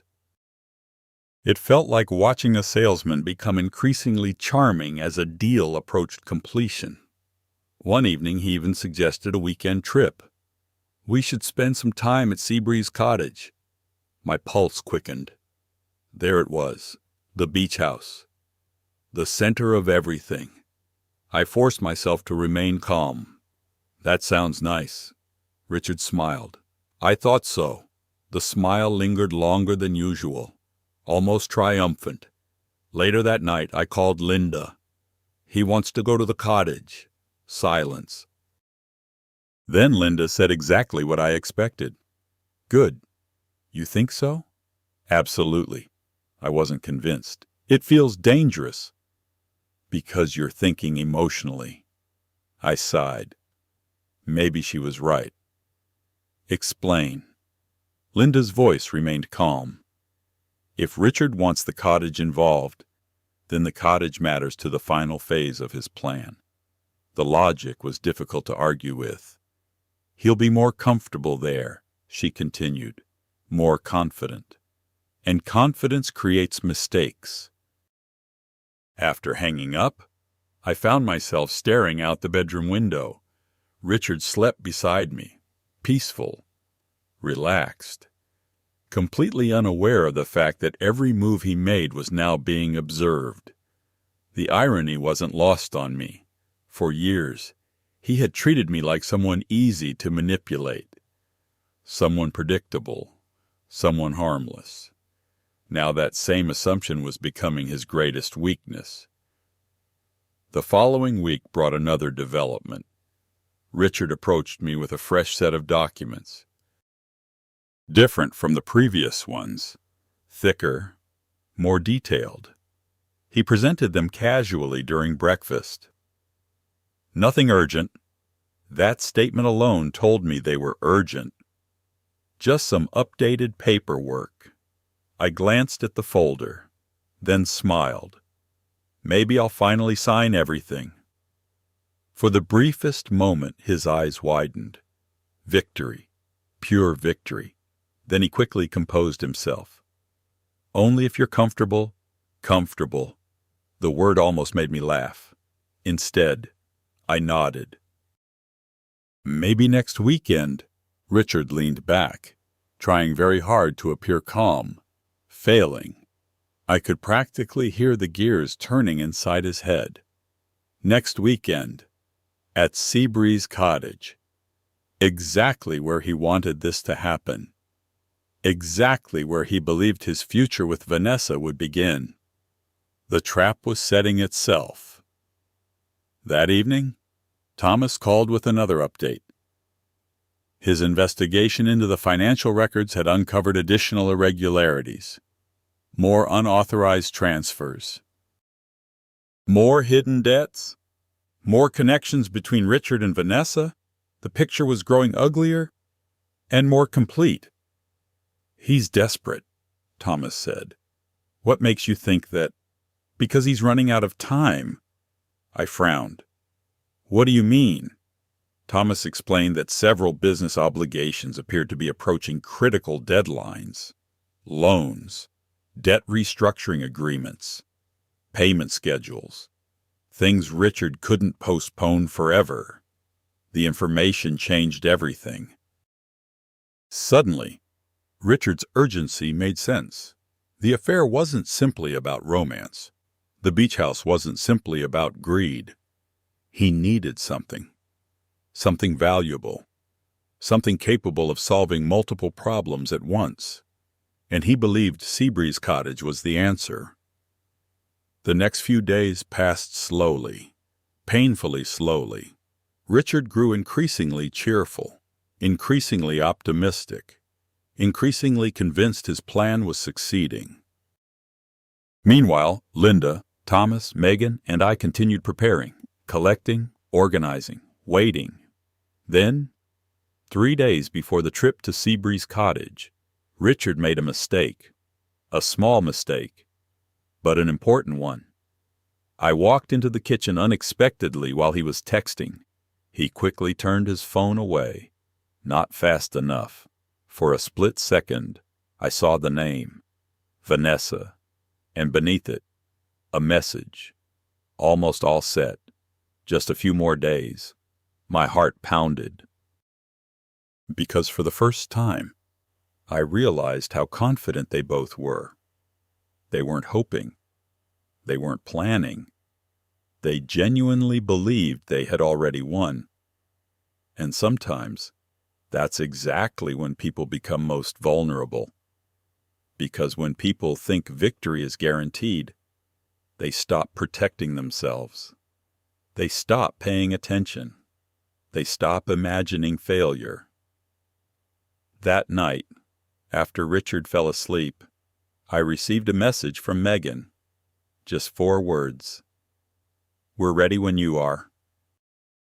I stared at the screen, then looked toward the man sleeping beside me. The man who thought he was orchestrating the perfect ending. The man who had spent years manipulating everyone around him. The man who had promised my beach house to his mistress. For the first time since this nightmare began, I wasn't afraid, because Richard had no idea that the game he thought he was winning had already changed.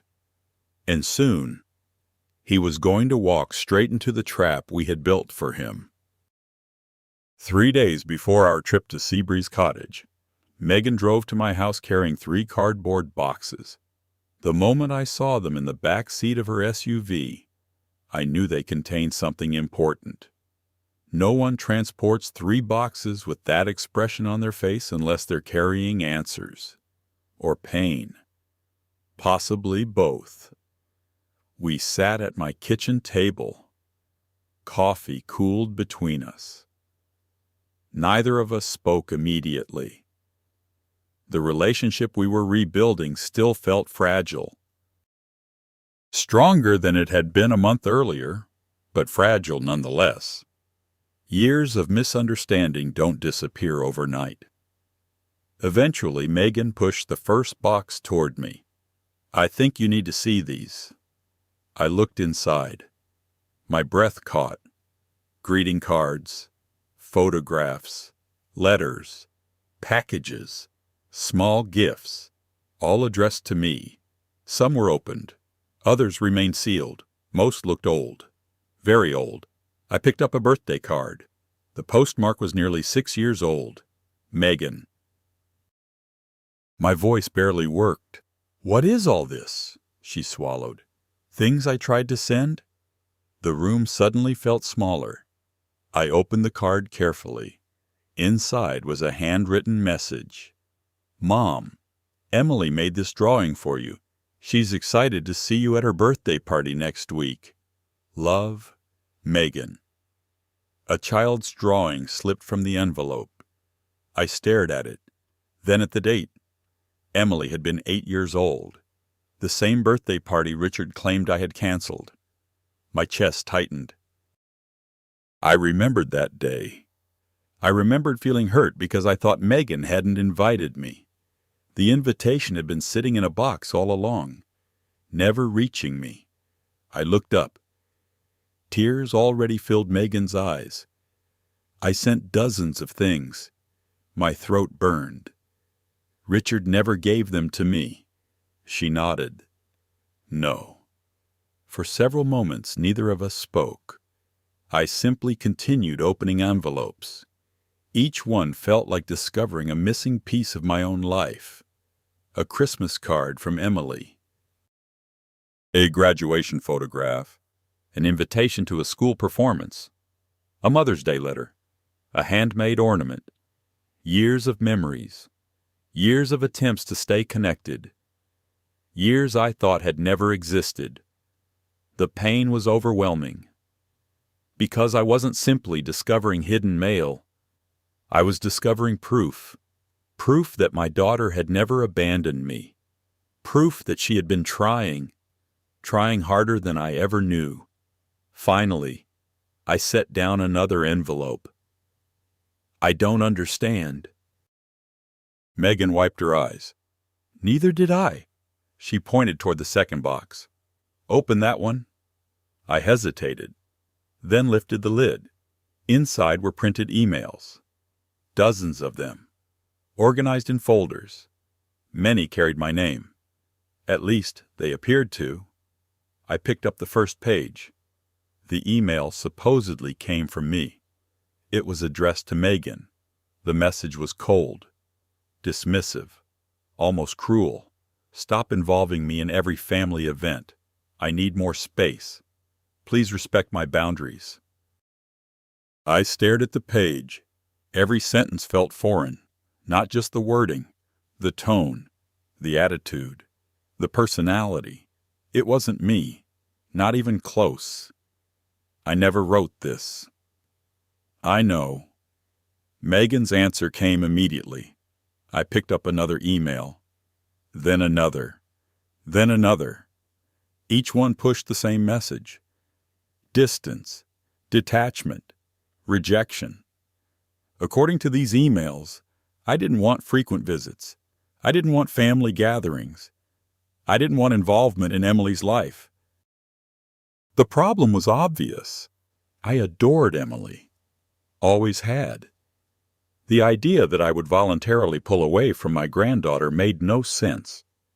Yet if Megan had received these messages, I understood why she felt hurt. Why she believed I no longer wanted her around. Because I would have believed it too. My hands trembled as I continued reading. Then I noticed something strange. A tiny detail. One sentence ended with a phrase I had heard before. Not from me, from Richard. I looked at another email, then another. The pattern appeared again. Certain expressions repeated. Certain vocabulary choices repeated. Certain phrases sounded remarkably familiar. Not like Carla Gibson, like Richard Gibson.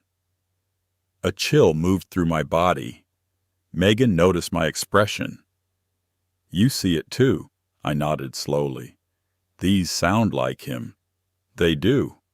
Neither of us wanted to say the obvious conclusion aloud, but it sat there between us anyway. Heavy, unavoidable. Finally, I whispered it. Do you think Richard wrote these? Megan sighed. I think someone did. The statement was careful, measured, but we both knew what she meant. Over the following hour, we examined everything together. Dates, times, messages, patterns. The deeper we looked, the more suspicious things became. Then Megan handed me a printed report. I hired someone last year. I blinked. What? A technology consultant. I stared at her. You investigated this. She nodded. I needed answers. Suddenly I understood. Megan hadn't simply accepted the situation. She had spent years trying to understand it, trying to understand me, trying to understand why her mother seemed to disappear. My heart broke all over again. The report contained metadata from several emails, login information, IP addresses, technical details I barely understood. Fortunately, the conclusion was simple. The emails had not been sent from devices I regularly used. My pulse quickened. What does this mean? Megan pointed to a highlighted section. The login locations? I leaned closer. Then everything clicked. Because I recognized the address immediately. Richard's office. The room where I had recently discovered property records and financial documents. The room where Richard spent countless hours alone. The room connected to almost every mystery in my life. I felt physically ill, not because of surprise, because of confirmation. For weeks, suspicion had haunted me. Now suspicion was becoming evidence. Richard hadn't merely manipulated conversations. He hadn't merely hidden information. He had actively manufactured separation, manufactured conflict, manufactured distance, and he had done it over many years. The realization left me speechless.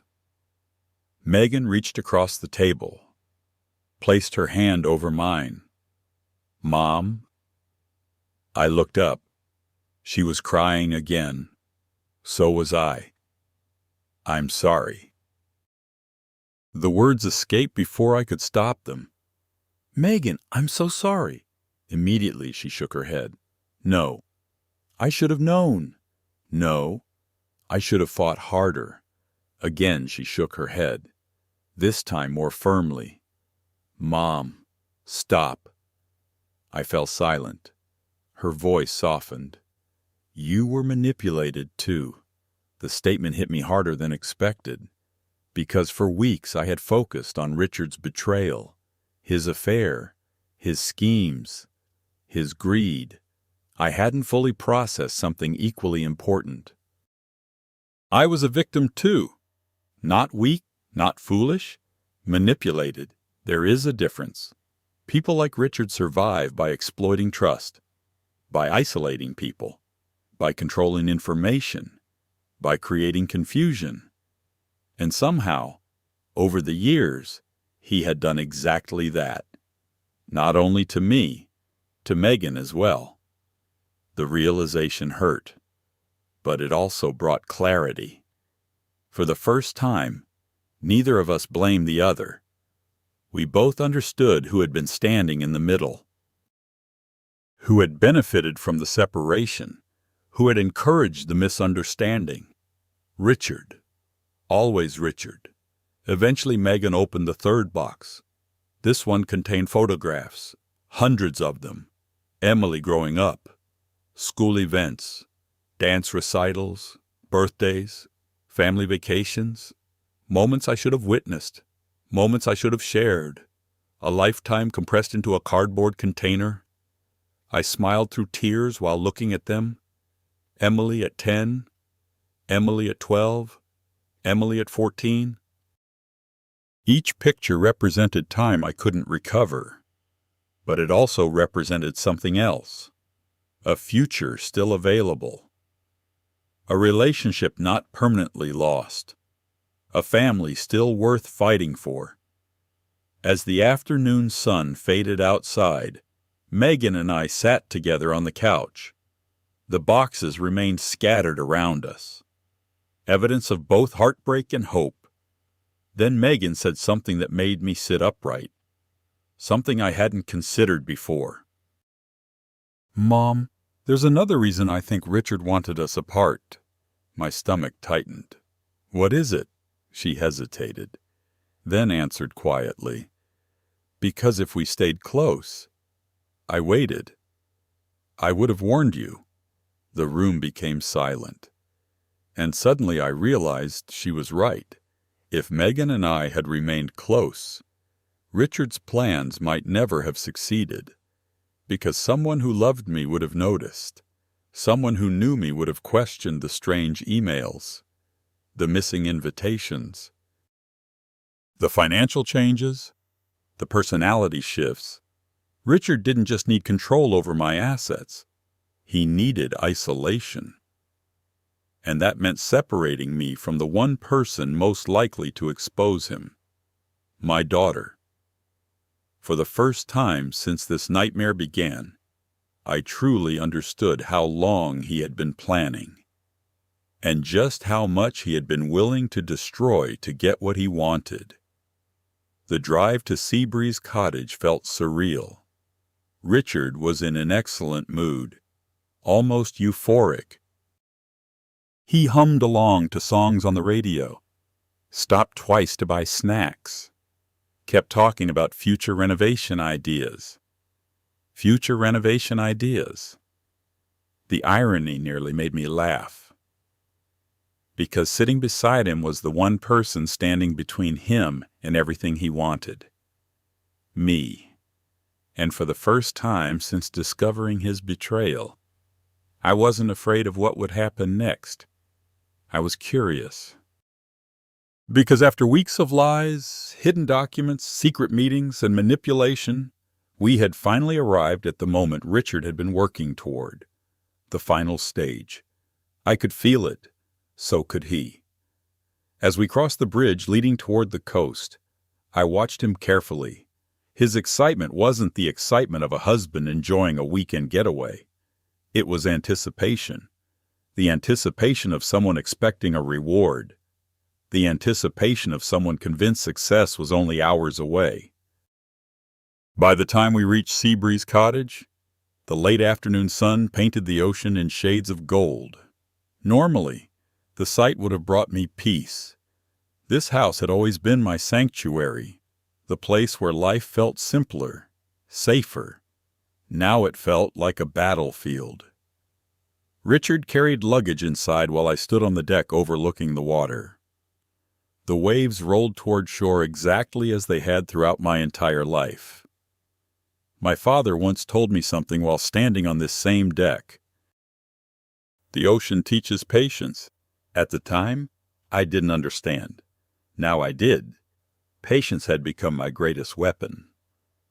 That evening, Richard grilled dinner while I pretended nothing had changed. We ate on the porch, watched the sunset, made small talk. To an outsider, we probably looked like a happily married couple enjoying retirement. The performance was almost convincing. Almost. Then, after dessert, Richard made his move. He disappeared inside, returned carrying a leather folder. The same folder I had been expecting. The same folder Linda had predicted. The same folder containing whatever Richard believed would finally give him control. There are a few documents I'd like us to finish this weekend. I smiled gently. Of course. His eyes brightened. A fisherman watching a fish swim toward the hook. I accepted the folder, opened it slowly, and immediately understood why he had been so confident. The paperwork looked different from anything he had shown me before. Much more sophisticated. Much more dangerous. Several pages carried legal formatting, professional language, official seals, the kind of documents most people assume are legitimate simply because they appear legitimate. I began reading carefully. Richard sat across from me pretending to relax, but I could feel his attention fixed on every page I turned. The first section discussed financial management authority. The second addressed health-related decision-making. The third concerned asset oversight. My pulse remained steady, because Linda had already prepared me for this possibility. What Richard presented wasn't technically guardianship paperwork. Not yet. It was the foundation. A series of authorizations that would gradually shift decision-making power away from me, piece by piece, right under my nose. I continued reading. Then I found the section that mattered. Property authority. Residential asset administration.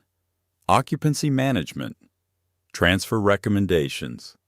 The language was deliberately confusing. Complex enough to discourage scrutiny. Simple enough to obtain a signature.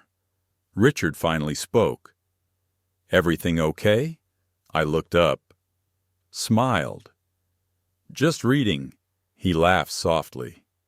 Still reading every page. Old habits. The answer seemed to satisfy him.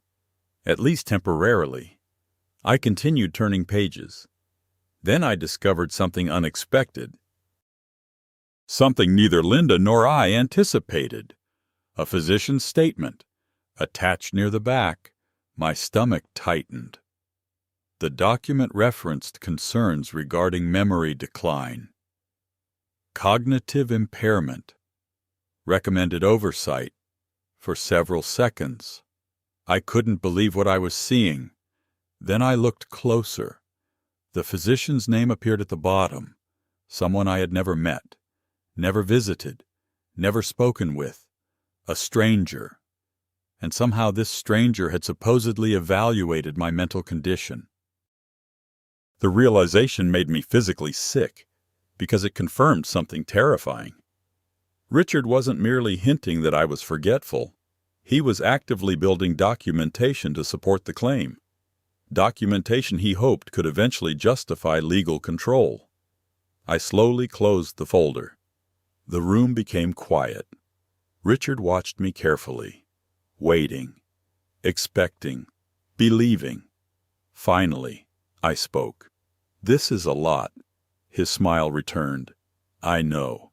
Maybe you're right." His entire posture changed, subtly but noticeably. A hunter sensing victory. "What do you mean?" I looked directly into his eyes.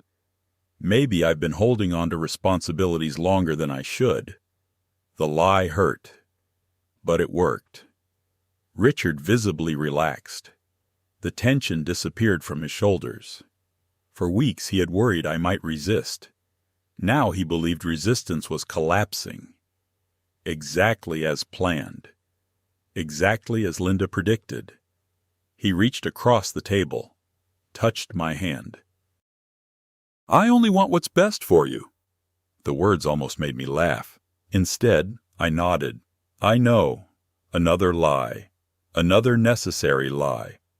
The rest of the evening passed quietly. Richard appeared happier than I had seen him in years. Meanwhile, I excused myself early and retreated to the master bedroom. The moment the door closed, I locked it, then pulled out my phone. 3 messages waited. Linda, Megan, Thomas. All asking the same question. "Did he show you?" My response was immediate. "Yes, and it's worse than we thought." Within minutes, my phone rang. "Linda." I answered immediately. "Tell me everything." I described the paperwork, the authorizations, the physician's statement, the memory decline references, the supposed evaluation, every detail. When I finished, silence followed. Then Linda spoke. Her voice sounded colder than usual. "That's serious." "How serious?" "Potentially very serious." My stomach tightened. Even after everything, hearing concern in Linda's voice still unsettled me. What now? "We proceed." Her answer surprised me. "That's it. For now?" I sat on the edge of the bed, listening, thinking. Finally, I asked the question haunting me all evening. "Why is he moving so fast?" Silence. Then Linda answered, "Because he's desperate." The same conclusion Thomas reached earlier. The same conclusion I had been avoiding. Desperation, not confidence, not strategy. Desperation. Richard wasn't accelerating because he was winning. He was accelerating because time was running out. After the call ended, I walked onto the balcony overlooking the ocean. The night air felt cool against my skin. Below, waves crashed rhythmically against the shore. For a few moments, everything felt peaceful. Then movement near the beach caught my attention. A figure, standing near the dunes, watching the cottage. At first I assumed it was a tourist, or a neighbor. Then the figure stepped into a patch of moonlight, and my heart nearly stopped, because I recognized her immediately. Vanessa. She wasn't supposed to be there, at least not openly, yet there she stood, less than 100 yards from the house, watching, waiting. My pulse accelerated. I ducked behind the railing, carefully peered through the shadows. Vanessa remained near the dunes for several minutes, looking toward the cottage, looking toward the deck. Looking toward the future she believed Richard had promised her. Then something happened that changed everything. A second figure emerged from the darkness. A man, tall, broad-shouldered. Someone I had never seen before. Vanessa handed him something. A folder. He opened it briefly, examined the contents. Then both disappeared into the night. I stood frozen, trying to process what I had witnessed, because one thing was immediately obvious. Vanessa wasn't acting like a woman waiting for a romantic future. She was acting like someone involved in a business transaction. And suddenly a terrifying possibility entered my mind. What if the beach house wasn't the final goal? What if Richard and Vanessa planned to sell it? What if there was another player involved? Someone we hadn't identified yet. Someone connected to the mystery. Someone important enough to meet secretly on the beach at night. I stared into the darkness long after they vanished, and for the first time in weeks, I realized our investigation might still be missing a critical piece of the puzzle. I barely slept that night. After seeing Vanessa meet a mysterious man near the dunes, my mind refused to slow down. Questions kept circling through my head. Who was he? Why had Vanessa given him a folder? What was inside it? And most importantly, how did he fit into Richard's plan? By sunrise, I still didn't have answers. But one thing was certain. The confrontation we had been preparing for was only hours away. I stepped onto the porch just after dawn. The Atlantic stretched endlessly before me. Calm, beautiful, deceptively peaceful. Inside the cottage, Richard was already awake. I could hear him moving around the kitchen, making coffee, whistling. The sound sent a chill through me. He was happy. Not because he loved me. Not because he appreciated the beach house. Because he believed today was the day everything became his. Or so he thought. I checked my phone. A text from Linda waited. We're in position. Another from Megan. Love you, Mom. And finally, one from Thomas. Ready when you are. I took a deep breath, then walked back inside. Richard stood at the kitchen island pouring coffee. He smiled when he saw me. Morning. Morning. His eyes immediately drifted toward the leather folder sitting on the counter. There was no point pretending anymore. We both knew why we were here. The difference was that only one of us knew how the day would end. Around 11 o'clock, Richard suggested we move into the living room. The room overlooked the ocean through a wall of windows. Sunlight filled every corner. It was one of my favorite rooms in the entire house. Today it had been transformed into something else. A stage. The leather folder sat on the coffee table. Several pens had been carefully arranged beside it. Richard had planned every detail. Everything looked professional, orderly, respectable. Exactly the image he always tried to project.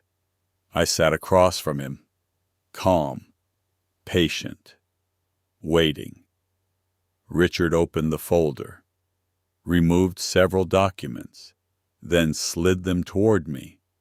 There are just a few signatures we need, the same line, the same performance, the same smile. I lowered my eyes toward the paperwork, not because I needed to read it. Linda had already reviewed copies. I knew what was there. What mattered now was allowing Richard to reveal himself. So I took my time, page by page, slowly, carefully. The silence stretched. Eventually Richard shifted in his chair. You know, we don't have to make this complicated. I looked up. Complicated. He laughed softly. I trust you. The hypocrisy almost took my breath away. Trust. The man who had spent years lying to me was talking about trust. I smiled politely. Then you shouldn't mind me reading. A flicker of irritation crossed his face. Gone almost instantly. But I saw it. The mask slipping, just for a moment. Then he leaned back again. Of course. Minutes passed. Then more minutes. Finally, another voice entered the conversation. A female voice. Everything going okay? I looked toward the doorway, and there she was, Vanessa Reed, standing inside my beach house. My stomach tightened, not because I was surprised, because I wasn't. I had expected her. What surprised me was her confidence. She wasn't pretending anymore. No fake business relationship. No professional distance. No carefully maintained cover story. She walked into the room like she belonged there, like she already owned the place. Richard stood immediately. Vanessa is just helping with the paperwork. Just helping. The lie sounded ridiculous. Vanessa smiled. A smile I once might have described as charming. Now it looked predatory. Good to see you again, Carla. I nodded. Likewise. The tension became almost physical. Richard tried to regain control. Why don't we focus on finishing the documents? Vanessa sat down, crossed her legs, then glanced around the room. The room where my parents once celebrated anniversaries. The room where Megan opened Christmas presents as a child. The room filled with memories she could never understand. Then Vanessa made a mistake, a very important mistake. She pointed toward the hallway. We should repaint the master bedroom, too. The room became silent. Richard froze. Vanessa froze. And slowly, I looked at her. The master bedroom. For the first time, uncertainty entered her expression. Richard immediately jumped in. She's talking about market value. I ignored him, still looking directly at Vanessa. Interesting. She swallowed. Nobody spoke. Then she made an even bigger mistake.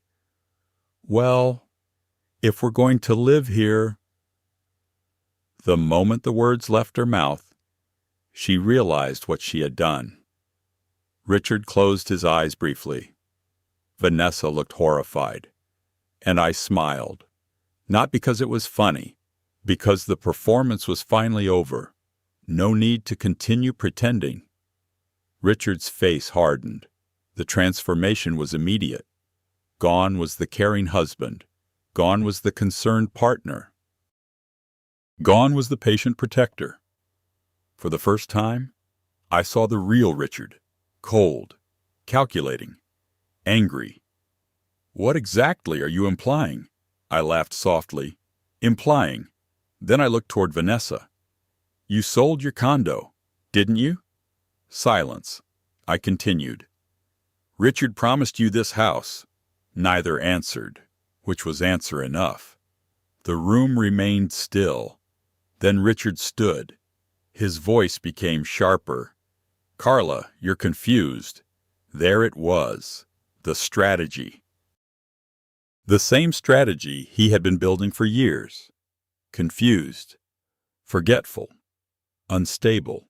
He wasn't even trying to hide it anymore. I looked directly at him. No. His jaw tightened. You're imagining things. No. You don't understand what you're reading. No. His composure began cracking. Vanessa looked increasingly uncomfortable. Neither of them had expected resistance. Neither of them had expected preparation. Neither of them realized the trap had already closed. Richard took a step forward. You're not well. I almost felt sorry for him. Almost. Because even now, standing on the edge of disaster, He still believed the same lie, that I was weak, that I was vulnerable, that I was alone. The front door opened, every head turned, and then everything changed. Linda Harper entered first, calm as ever, professional as ever. Behind her came Megan, then Thomas Reynolds, and behind Thomas was another man. The mysterious man I had seen on the beach the previous night. Recognition flashed across Vanessa's face immediately. Her color drained. Richard looked stunned, completely stunned. The newcomer stepped forward. "I believe we've met, Miss Reed." Vanessa looked like she wanted to disappear. I stared at him, trying to understand. Then Thomas answered the question before I could ask it. "This is Daniel Price." The man nodded. "Private investigator." The room exploded into silence. My heart pounded. Private investigator. Suddenly everything made sense. The beach meeting, the folder exchange, the secrecy. Linda smiled faintly. "Mr. Price has been assisting our investigation." Richard looked from face to face, trying desperately to understand what was happening, trying desperately to regain control. But control was gone. Vanessa spoke first. "What investigation?" Daniel Price opened a folder, the same folder she had handed him on the beach. And when he placed it on the coffee table, I immediately recognized what it contained. Copies, contracts, property documents, financial records, communications, evidence, a lot of evidence. Richard's expression changed. For the first time since this nightmare began, I saw genuine fear, not irritation, not frustration. Fear, real fear. Because he finally understood something. This wasn't a conversation anymore. It wasn't an argument. It wasn't even a marital dispute. It was an exposure. And the evidence was about to speak for itself. Linda sat down calmly, opened another folder, then looked directly at Richard.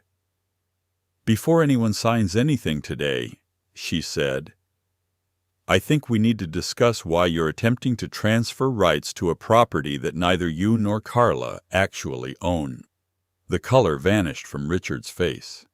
Vanessa turned toward him, confused, alarmed, and suddenly, for the first time, she looked every bit as shocked as he did. The silence inside Seabreeze Cottage felt almost unreal. For weeks, I had imagined this moment, the moment Richard's carefully constructed world finally began to crack. Now it was happening, and somehow it was even more shocking than I expected. Richard stood frozen. Vanessa looked completely blindsided. Linda remained calm. Thomas sat quietly observing. Megan stood beside me, and Daniel Price, the private investigator, placed a thick folder on the coffee table. No one spoke for several seconds. Then Vanessa broke first. "What does she mean?" Her voice sounded strained, confused. She looked directly at Richard. "What does she mean the house doesn't belong to them?" Richard didn't answer. That alone was revealing, because for the first time since I met Vanessa, her confidence vanished. She turned toward Linda. "What are you talking about?" Linda opened a folder, removed several documents, then calmly slid them across the table. "The property is owned by an irrevocable trust." Vanessa stared at the paperwork. Confusion quickly transformed into disbelief. "What?" "The trust owns Seabreeze Cottage." Linda pointed to the legal documents. "Not Richard." Then she pointed toward me. "Not Carla." Vanessa looked back and forth between us. "This isn't possible." The words came out almost as a whisper. I realized something important in that moment. Vanessa hadn't known. At least not completely. Maybe she knew some details. Maybe Richard told partial truths. But she clearly believed the house would eventually become theirs. Otherwise, she wouldn't be reacting this way. Richard finally spoke. "Vanessa." "No." She interrupted him immediately. The single word cracked like a whip.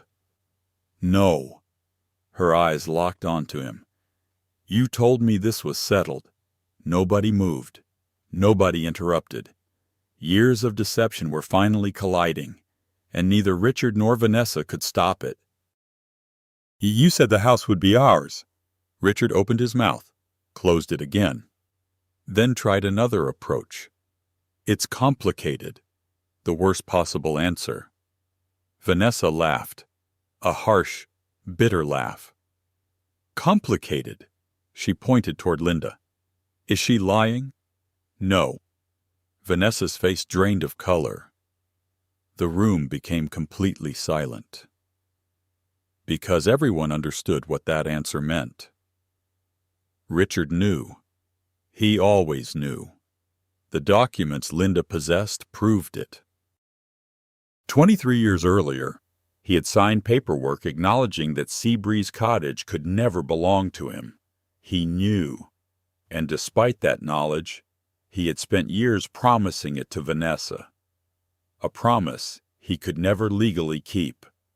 The realization finally hit her.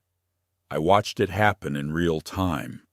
Shock, disbelief, anger, humiliation, one emotion after another. Then came the question that changed everything. If the house isn't yours. She swallowed. Then what exactly have we been doing?" Richard didn't answer. Again and again. His silence became an answer. Vanessa slowly stood. For the first time, she looked less like a confident mistress and more like another victim. Not innocent. Certainly not innocent, but manipulated, just like everyone else. Daniel Price finally spoke. "There are additional matters." His voice was calm, professional. He opened the folder he carried, then distributed several copies around the room. Vanessa glanced down. Her expression immediately changed. "What is this?" Thomas answered. "Financial records?" I watched Richard carefully. His jaw tightened. His eyes narrowed. He already knew where this was going, and he hated it. Daniel continued. "Over the past 2 years, substantial sums of money were transferred through accounts controlled by Mr. Gibson." Vanessa started reading. The deeper she went, the more alarmed she appeared. Then she looked up sharply. "What are these?" No one answered immediately. Vanessa looked at another page, then another, then another. Finally, she turned directly toward Richard. "These amounts aren't right." Richard remained silent. The silence was becoming a habit. Vanessa's voice grew louder. "You told me the investments were yours. Still nothing." My stomach tightened, because I already knew what she was about to discover. And judging by her reaction, she didn't. Then she found it. The source accounts. Joint marital account, retirement accounts, accounts connected to me. The room became very quiet. Vanessa stared at the paperwork, then at Richard, then back at the paperwork. "You used her money." The question hung in the air, heavy, unavoidable. No answer came. Vanessa laughed again. This time there was no humor in it, only disbelief. "Oh my God." She looked sick, physically sick. "You used her money." Still silence. The truth no longer required confirmation. The evidence was sitting directly in front of her. I expected satisfaction, vindication, maybe even joy. Instead, I felt something stranger, sadness. Because watching Richard collapse wasn't satisfying. It was tragic. This was a man I once loved, a man I trusted, a man who once held our newborn daughter in his arms and cried with happiness. Now I barely recognized him. Years of greed had hollowed him out, left nothing but ambition and deception. Vanessa wasn't finished. Far from it, she grabbed another document, then another. Suddenly her eyes widened. What is this? Daniel glanced down. The LLC records. My pulse quickened. The shell company. The company connected to Vanessa's office. The company Richard intended to use. Vanessa flipped pages rapidly, then stopped. What? Her voice cracked. The room waited. Then she looked directly at Richard. You put my name on this, Richard finally reacted. Vanessa. No.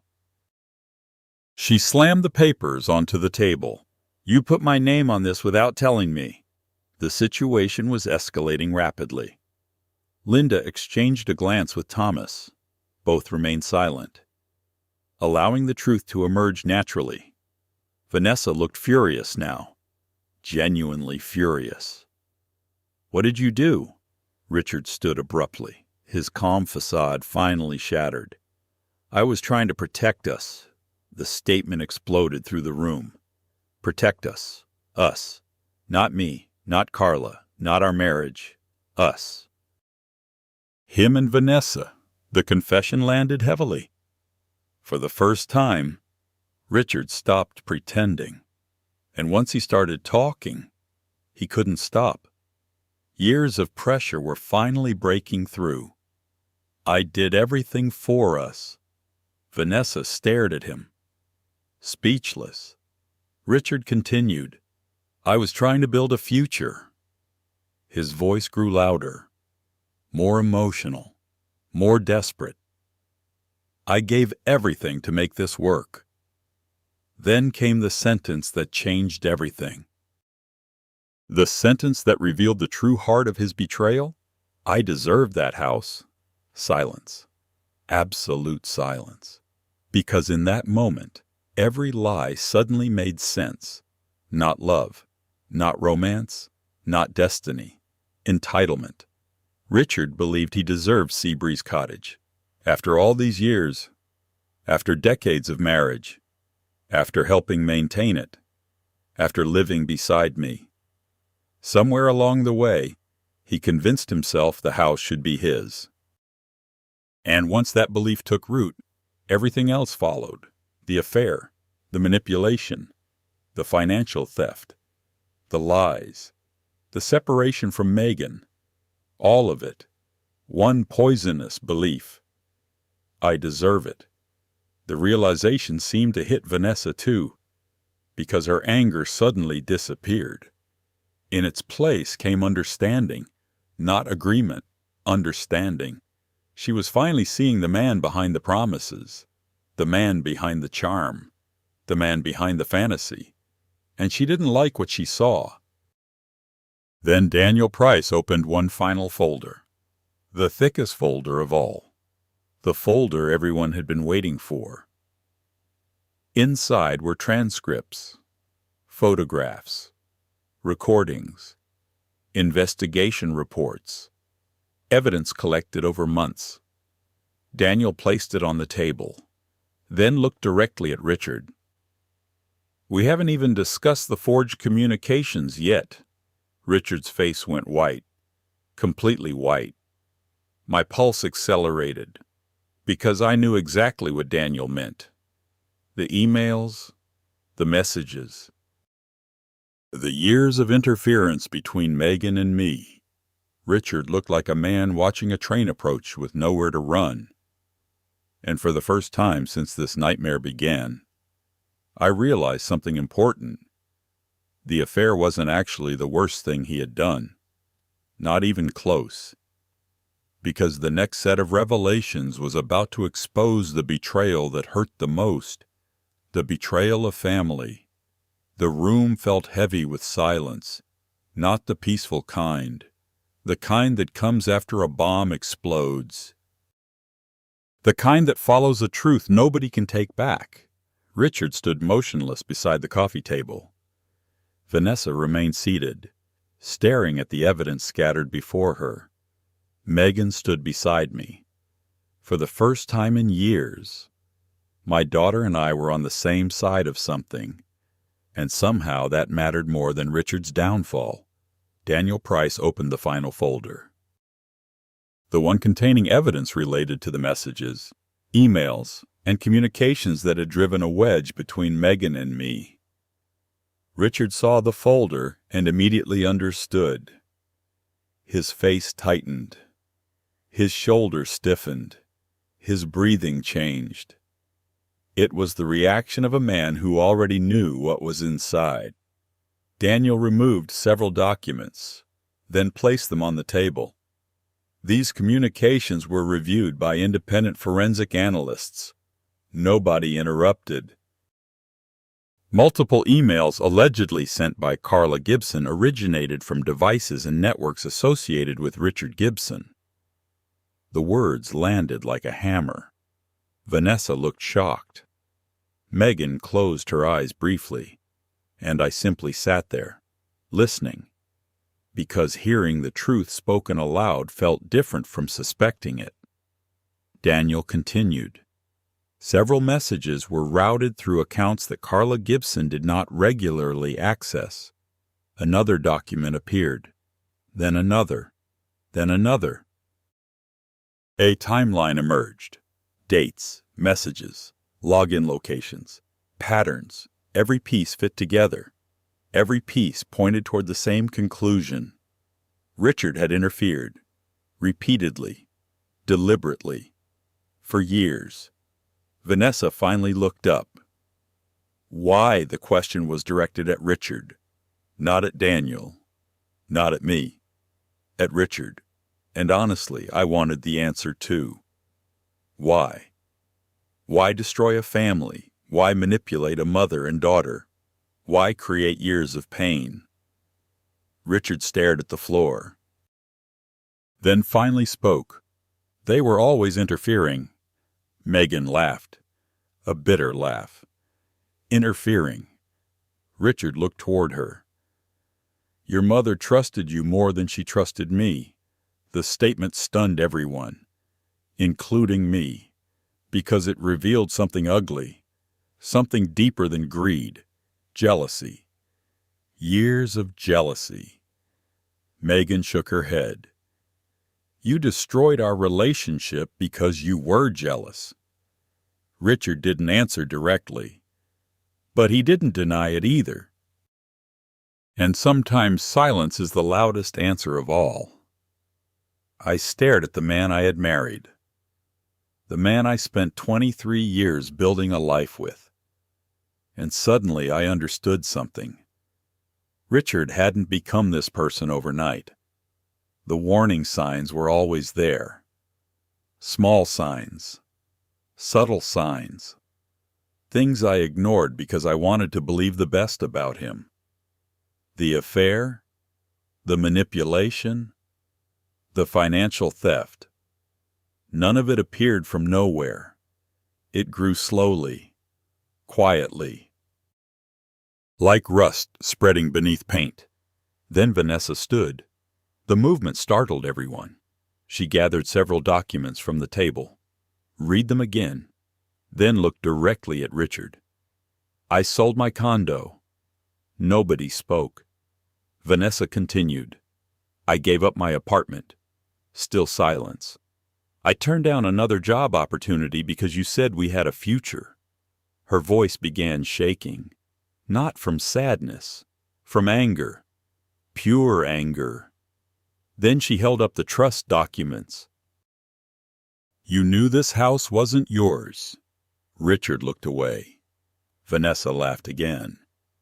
This time the sound was almost heartbreaking. You lied to me too. The room remained silent because there was nothing left to argue, nothing left to defend. The evidence had already won. For several seconds, Vanessa simply stared at him. Then she dropped the documents onto the table. "I'm done." Richard looked up sharply. "Vanessa." "No." She pointed toward him. "No more lies." Her voice echoed through the room. "No more excuses." Then she grabbed her purse, walked toward the door, and left. Just like that. Gone. Not dramatically. Not emotionally. Just gone. The woman Richard had risked everything for walked out without looking back. The front door closed. The sound echoed through the cottage. Richard didn't move. For a brief moment, I almost felt sorry for him. Almost. Then I remembered the boxes of missing letters. Emily's birthday invitations. The forged emails. The years Megan and I lost. The sympathy disappeared. Thomas finally spoke. "The financial investigation is still ongoing." Richard looked exhausted now. Defeated. The confidence that once filled the room had completely vanished. Thomas continued. "We found unauthorized transfers from marital accounts. No response. We found evidence of concealed debt. No response. We found evidence of attempted asset concealment. Still nothing." The silence itself became a confession. Linda closed her folder, then addressed Richard directly. "You should obtain legal counsel." A simple statement. But everyone understood what it meant. This situation had moved beyond marital conflict, beyond infidelity, beyond hurt feelings. Consequences were coming. Real consequences. For several moments, nobody moved. Then Richard surprised everyone. He looked directly at me. Not angrily, not defensively. Almost desperately. "Carla." I met his gaze. He swallowed. "Can we talk privately?" The request hung in the air. 23 years of history existed between us. 23 years. Birthdays, holidays, vacations, shared dreams, shared grief, shared life. Finally, I nodded. Linda, Megan, Thomas, and Daniel stepped outside onto the deck. The living room became quiet. Just Richard and me. For the first time all day, he sat across from me, older than I remembered, smaller somehow. For a long moment, neither of us spoke. Then he finally said it. "I'm sorry." The words sounded strange, almost unfamiliar, because they came far too late. I stared at him, waiting. Eventually he continued. "I never meant for things to go this far." I couldn't help it. I laughed. Not because it was funny, because it was absurd. "You didn't mean for what to go this far." His eyes dropped. "The affair. The lies. The money. The emails. The manipulation." I shook my head. "Which part exactly?" Richard looked exhausted, broken, and yet something still felt incomplete. Because even now, he seemed sorry about the outcome. Not the choices. The outcome. There is a difference. A very important difference. "I loved you." His voice cracked. The statement hurt more than I expected, because part of me believed he meant it. Maybe he did love me once. Maybe he loved me years ago. Maybe he even loved me while betraying me. Human beings are complicated that way. But love without respect eventually becomes meaningless. And respect had disappeared a long time ago. I leaned forward, quietly, calmly. "No." Richard looked up. "You loved what I gave you." The room fell silent. "You loved my trust," I continued. "You loved my loyalty. His eyes filled with tears. You loved my support. Still silence. But when the time came to choose between protecting me and benefiting yourself, My voice remained steady. You chose yourself. The truth sat heavily between us. Neither of us could deny it. Finally, Richard looked away, and that was all the answer I needed. A few minutes later, Linda and the others returned. The practical conversations began. Lawyers, investigations, procedures, next steps. Richard barely participated. The fight had left him, completely. As evening approached, he packed a small bag, then walked toward the front door. For a moment he stopped, looked back at Seabreeze Cottage, the house he thought would be his, the house he sacrificed everything to obtain, the house he never owned. Then he walked out. No dramatic speech, no final argument, no grand exit, just a man leaving with less than he arrived with. The front door closed behind him, and for the first time in months, I felt something unexpected. Peace. Not complete peace. There was still healing ahead, still legal battles, still difficult conversation, but the fear was gone. The manipulation was over. The lies had been exposed. And most importantly, my family was no longer broken. Megan stepped beside me and slipped her arm around my shoulders. Together, we looked out toward the ocean. The same ocean that had watched generations of my family come and go. The same ocean that remained when everything else changed. And for the first time in a very long time, I felt hopeful about the future. The morning after Richard left Seabreeze Cottage, I woke before sunrise. For the first time in weeks, I wasn't startled awake by anxiety. I wasn't replaying conversations. I wasn't analyzing evidence. I wasn't wondering what secret might surface next. Instead, I simply listened. The ocean waves rolled toward shore in a steady rhythm. The same rhythm I had heard since childhood. The same rhythm that comforted my mother. The same rhythm that soothed me after Daniel died. The same rhythm that somehow survived every storm, including this one. I wrapped a blanket around my shoulders and stepped onto the porch. The air carried the scent of salt and sea grass. Behind me, the cottage was quiet. Inside, Megan and Emily were still sleeping. Just thinking those words made me smile. Megan and Emily, together, here, with me. For years, I believed that relationship had been lost forever. Now, somehow, it had found its way home.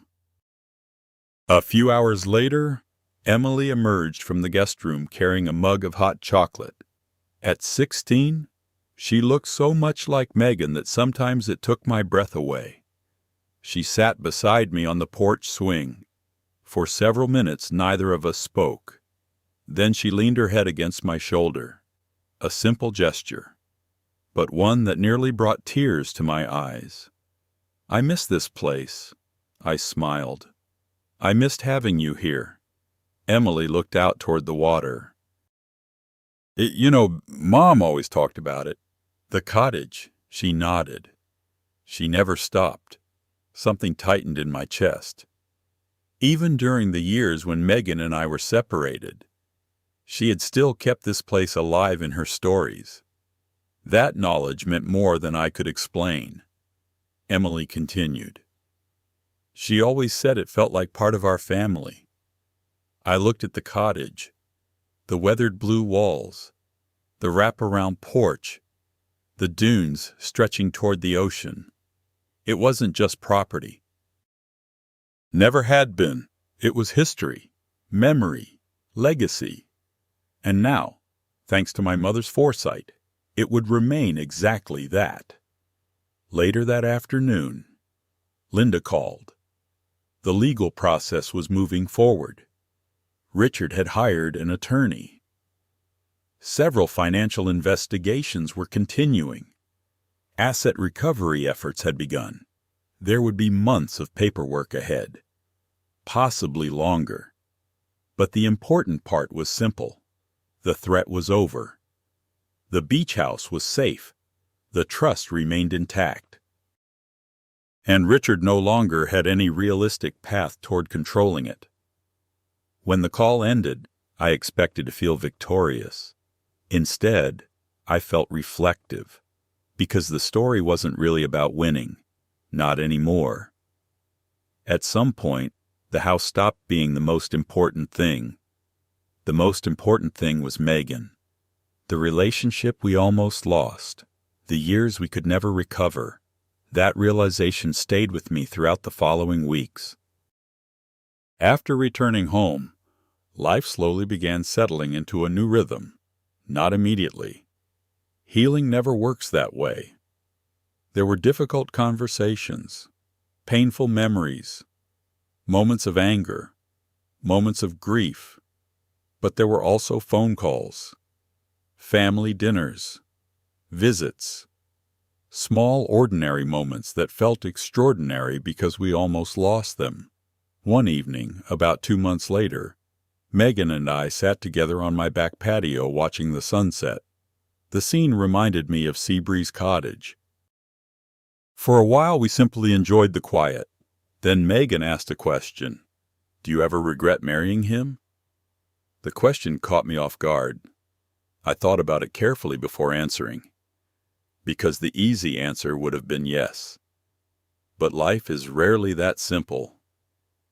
Finally, I shook my head. No. Megan looked surprised. Really, I smiled sadly. Regret is complicated. She waited, so I continued. If I hadn't married Richard, I might never have learned how important certain things really are. Megan frowned. What things? I reached across the table and squeezed her hand. This. Her eyes immediately filled with tears. So did mine. Because it was true. The experience taught me something I should have understood years earlier. Relationships require protection. Not from strangers, from silence, from assumptions, from the people who benefit when families stop communicating. If Megan and I had spoken honestly years earlier, everything might have been different. Not because Richard would suddenly become a better person, because his lies would have had nowhere to grow. A few months later, we held a family gathering at Seabreeze Cottage. The first one in years. Friends came. Relatives came. Megan came. Emily came. Even Donna came. The house felt alive again. Laughter filled rooms that had carried so much tension. Memories mixed with new memories. Past and future occupying the same space. At sunset, everyone gathered on the deck. The sky glowed orange and gold above the Atlantic. Emily stood beside the railing taking photographs. Megan laughed with relatives. Children played in the sand below. And for a moment, I thought about my mother. I wished she could see it. The trust she created. The protection she built. The legacy she preserved. She had understood something important. Real inheritance isn't just property.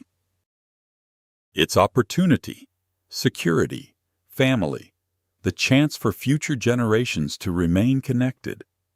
And because of her wisdom, that future still existed. As darkness settled over the water, Emily approached me. She handed me her phone. I took a picture. I looked down. The photograph showed all of us standing together on the deck. 3 generations. Smiling, connected, whole. For a long moment, I simply stared at it. Then Emily asked softly, "What are you thinking about?" I smiled. "The future," she grinned. "Good future or scary future?" I laughed. "Good future." And for the first time in a very long time, I truly meant it. Because Richard's betrayal had taken many things: time, trust, peace. But it had also revealed something: the strength of the people who genuinely loved me, the people who stayed, the people who fought for the truth, the people who helped me find my way back to myself. Months later, the divorce was finalized. The financial matters were resolved. The investigations concluded. Life moved forward, not perfectly, not painlessly, but honestly. And honestly was enough. Sometimes I still sit alone on the porch at Seabreeze Cottage, watching the waves roll toward shore, listening to the ocean, remembering everything that happened. When I do, I no longer think about Richard. I don't think about Vanessa. I don't think about the lies. Instead, I think about resilience, about second chances, about family, because in the end, Richard forgot one important detail. The beach house was never the most valuable thing I owned. My family was. And unlike the house, that was something he could never take from me. Some betrayals arrive suddenly. Others happen so slowly that we don't recognize them until years later. This story is not really about a beach house. It is not about money, property, or inheritance. It is about trust. Trust is one of the most valuable things we ever give another person. When placed in the right hands, it creates love, safety, and connection. When placed in the wrong hands, it can be used as a weapon. One of the biggest lessons I learned is that isolation is dangerous. Many manipulators succeed because they separate people from the ones who truly care about them. They create misunderstandings, encourage silence, and allow distance to grow. That is why communication matters so much. Honest conversations can prevent years of unnecessary pain. I also learned that growing older does not make us weak. Age does not erase wisdom. Experience does not disappear simply because someone tries to make us doubt ourselves. Never allow another person to convince you that your voice, your judgment, or your value no longer matter. Most importantly, I learned that family is not defined by perfection. Families make mistakes. Relationships become strained. People drift apart. But when love is genuine, healing remains possible. Sometimes the greatest victory is not exposing a liar. Sometimes the greatest victory is rebuilding what was broken. If this story touched you, I'd love to hear your thoughts. Have you ever experienced betrayal, manipulation, or a difficult family conflict? What would you have done in Carla's situation? Please share your perspective in the comments. Don't forget to like and subscribe if you enjoy emotional family stories like this one. And tell me where you're watching from and what time it is in your part of the world right now.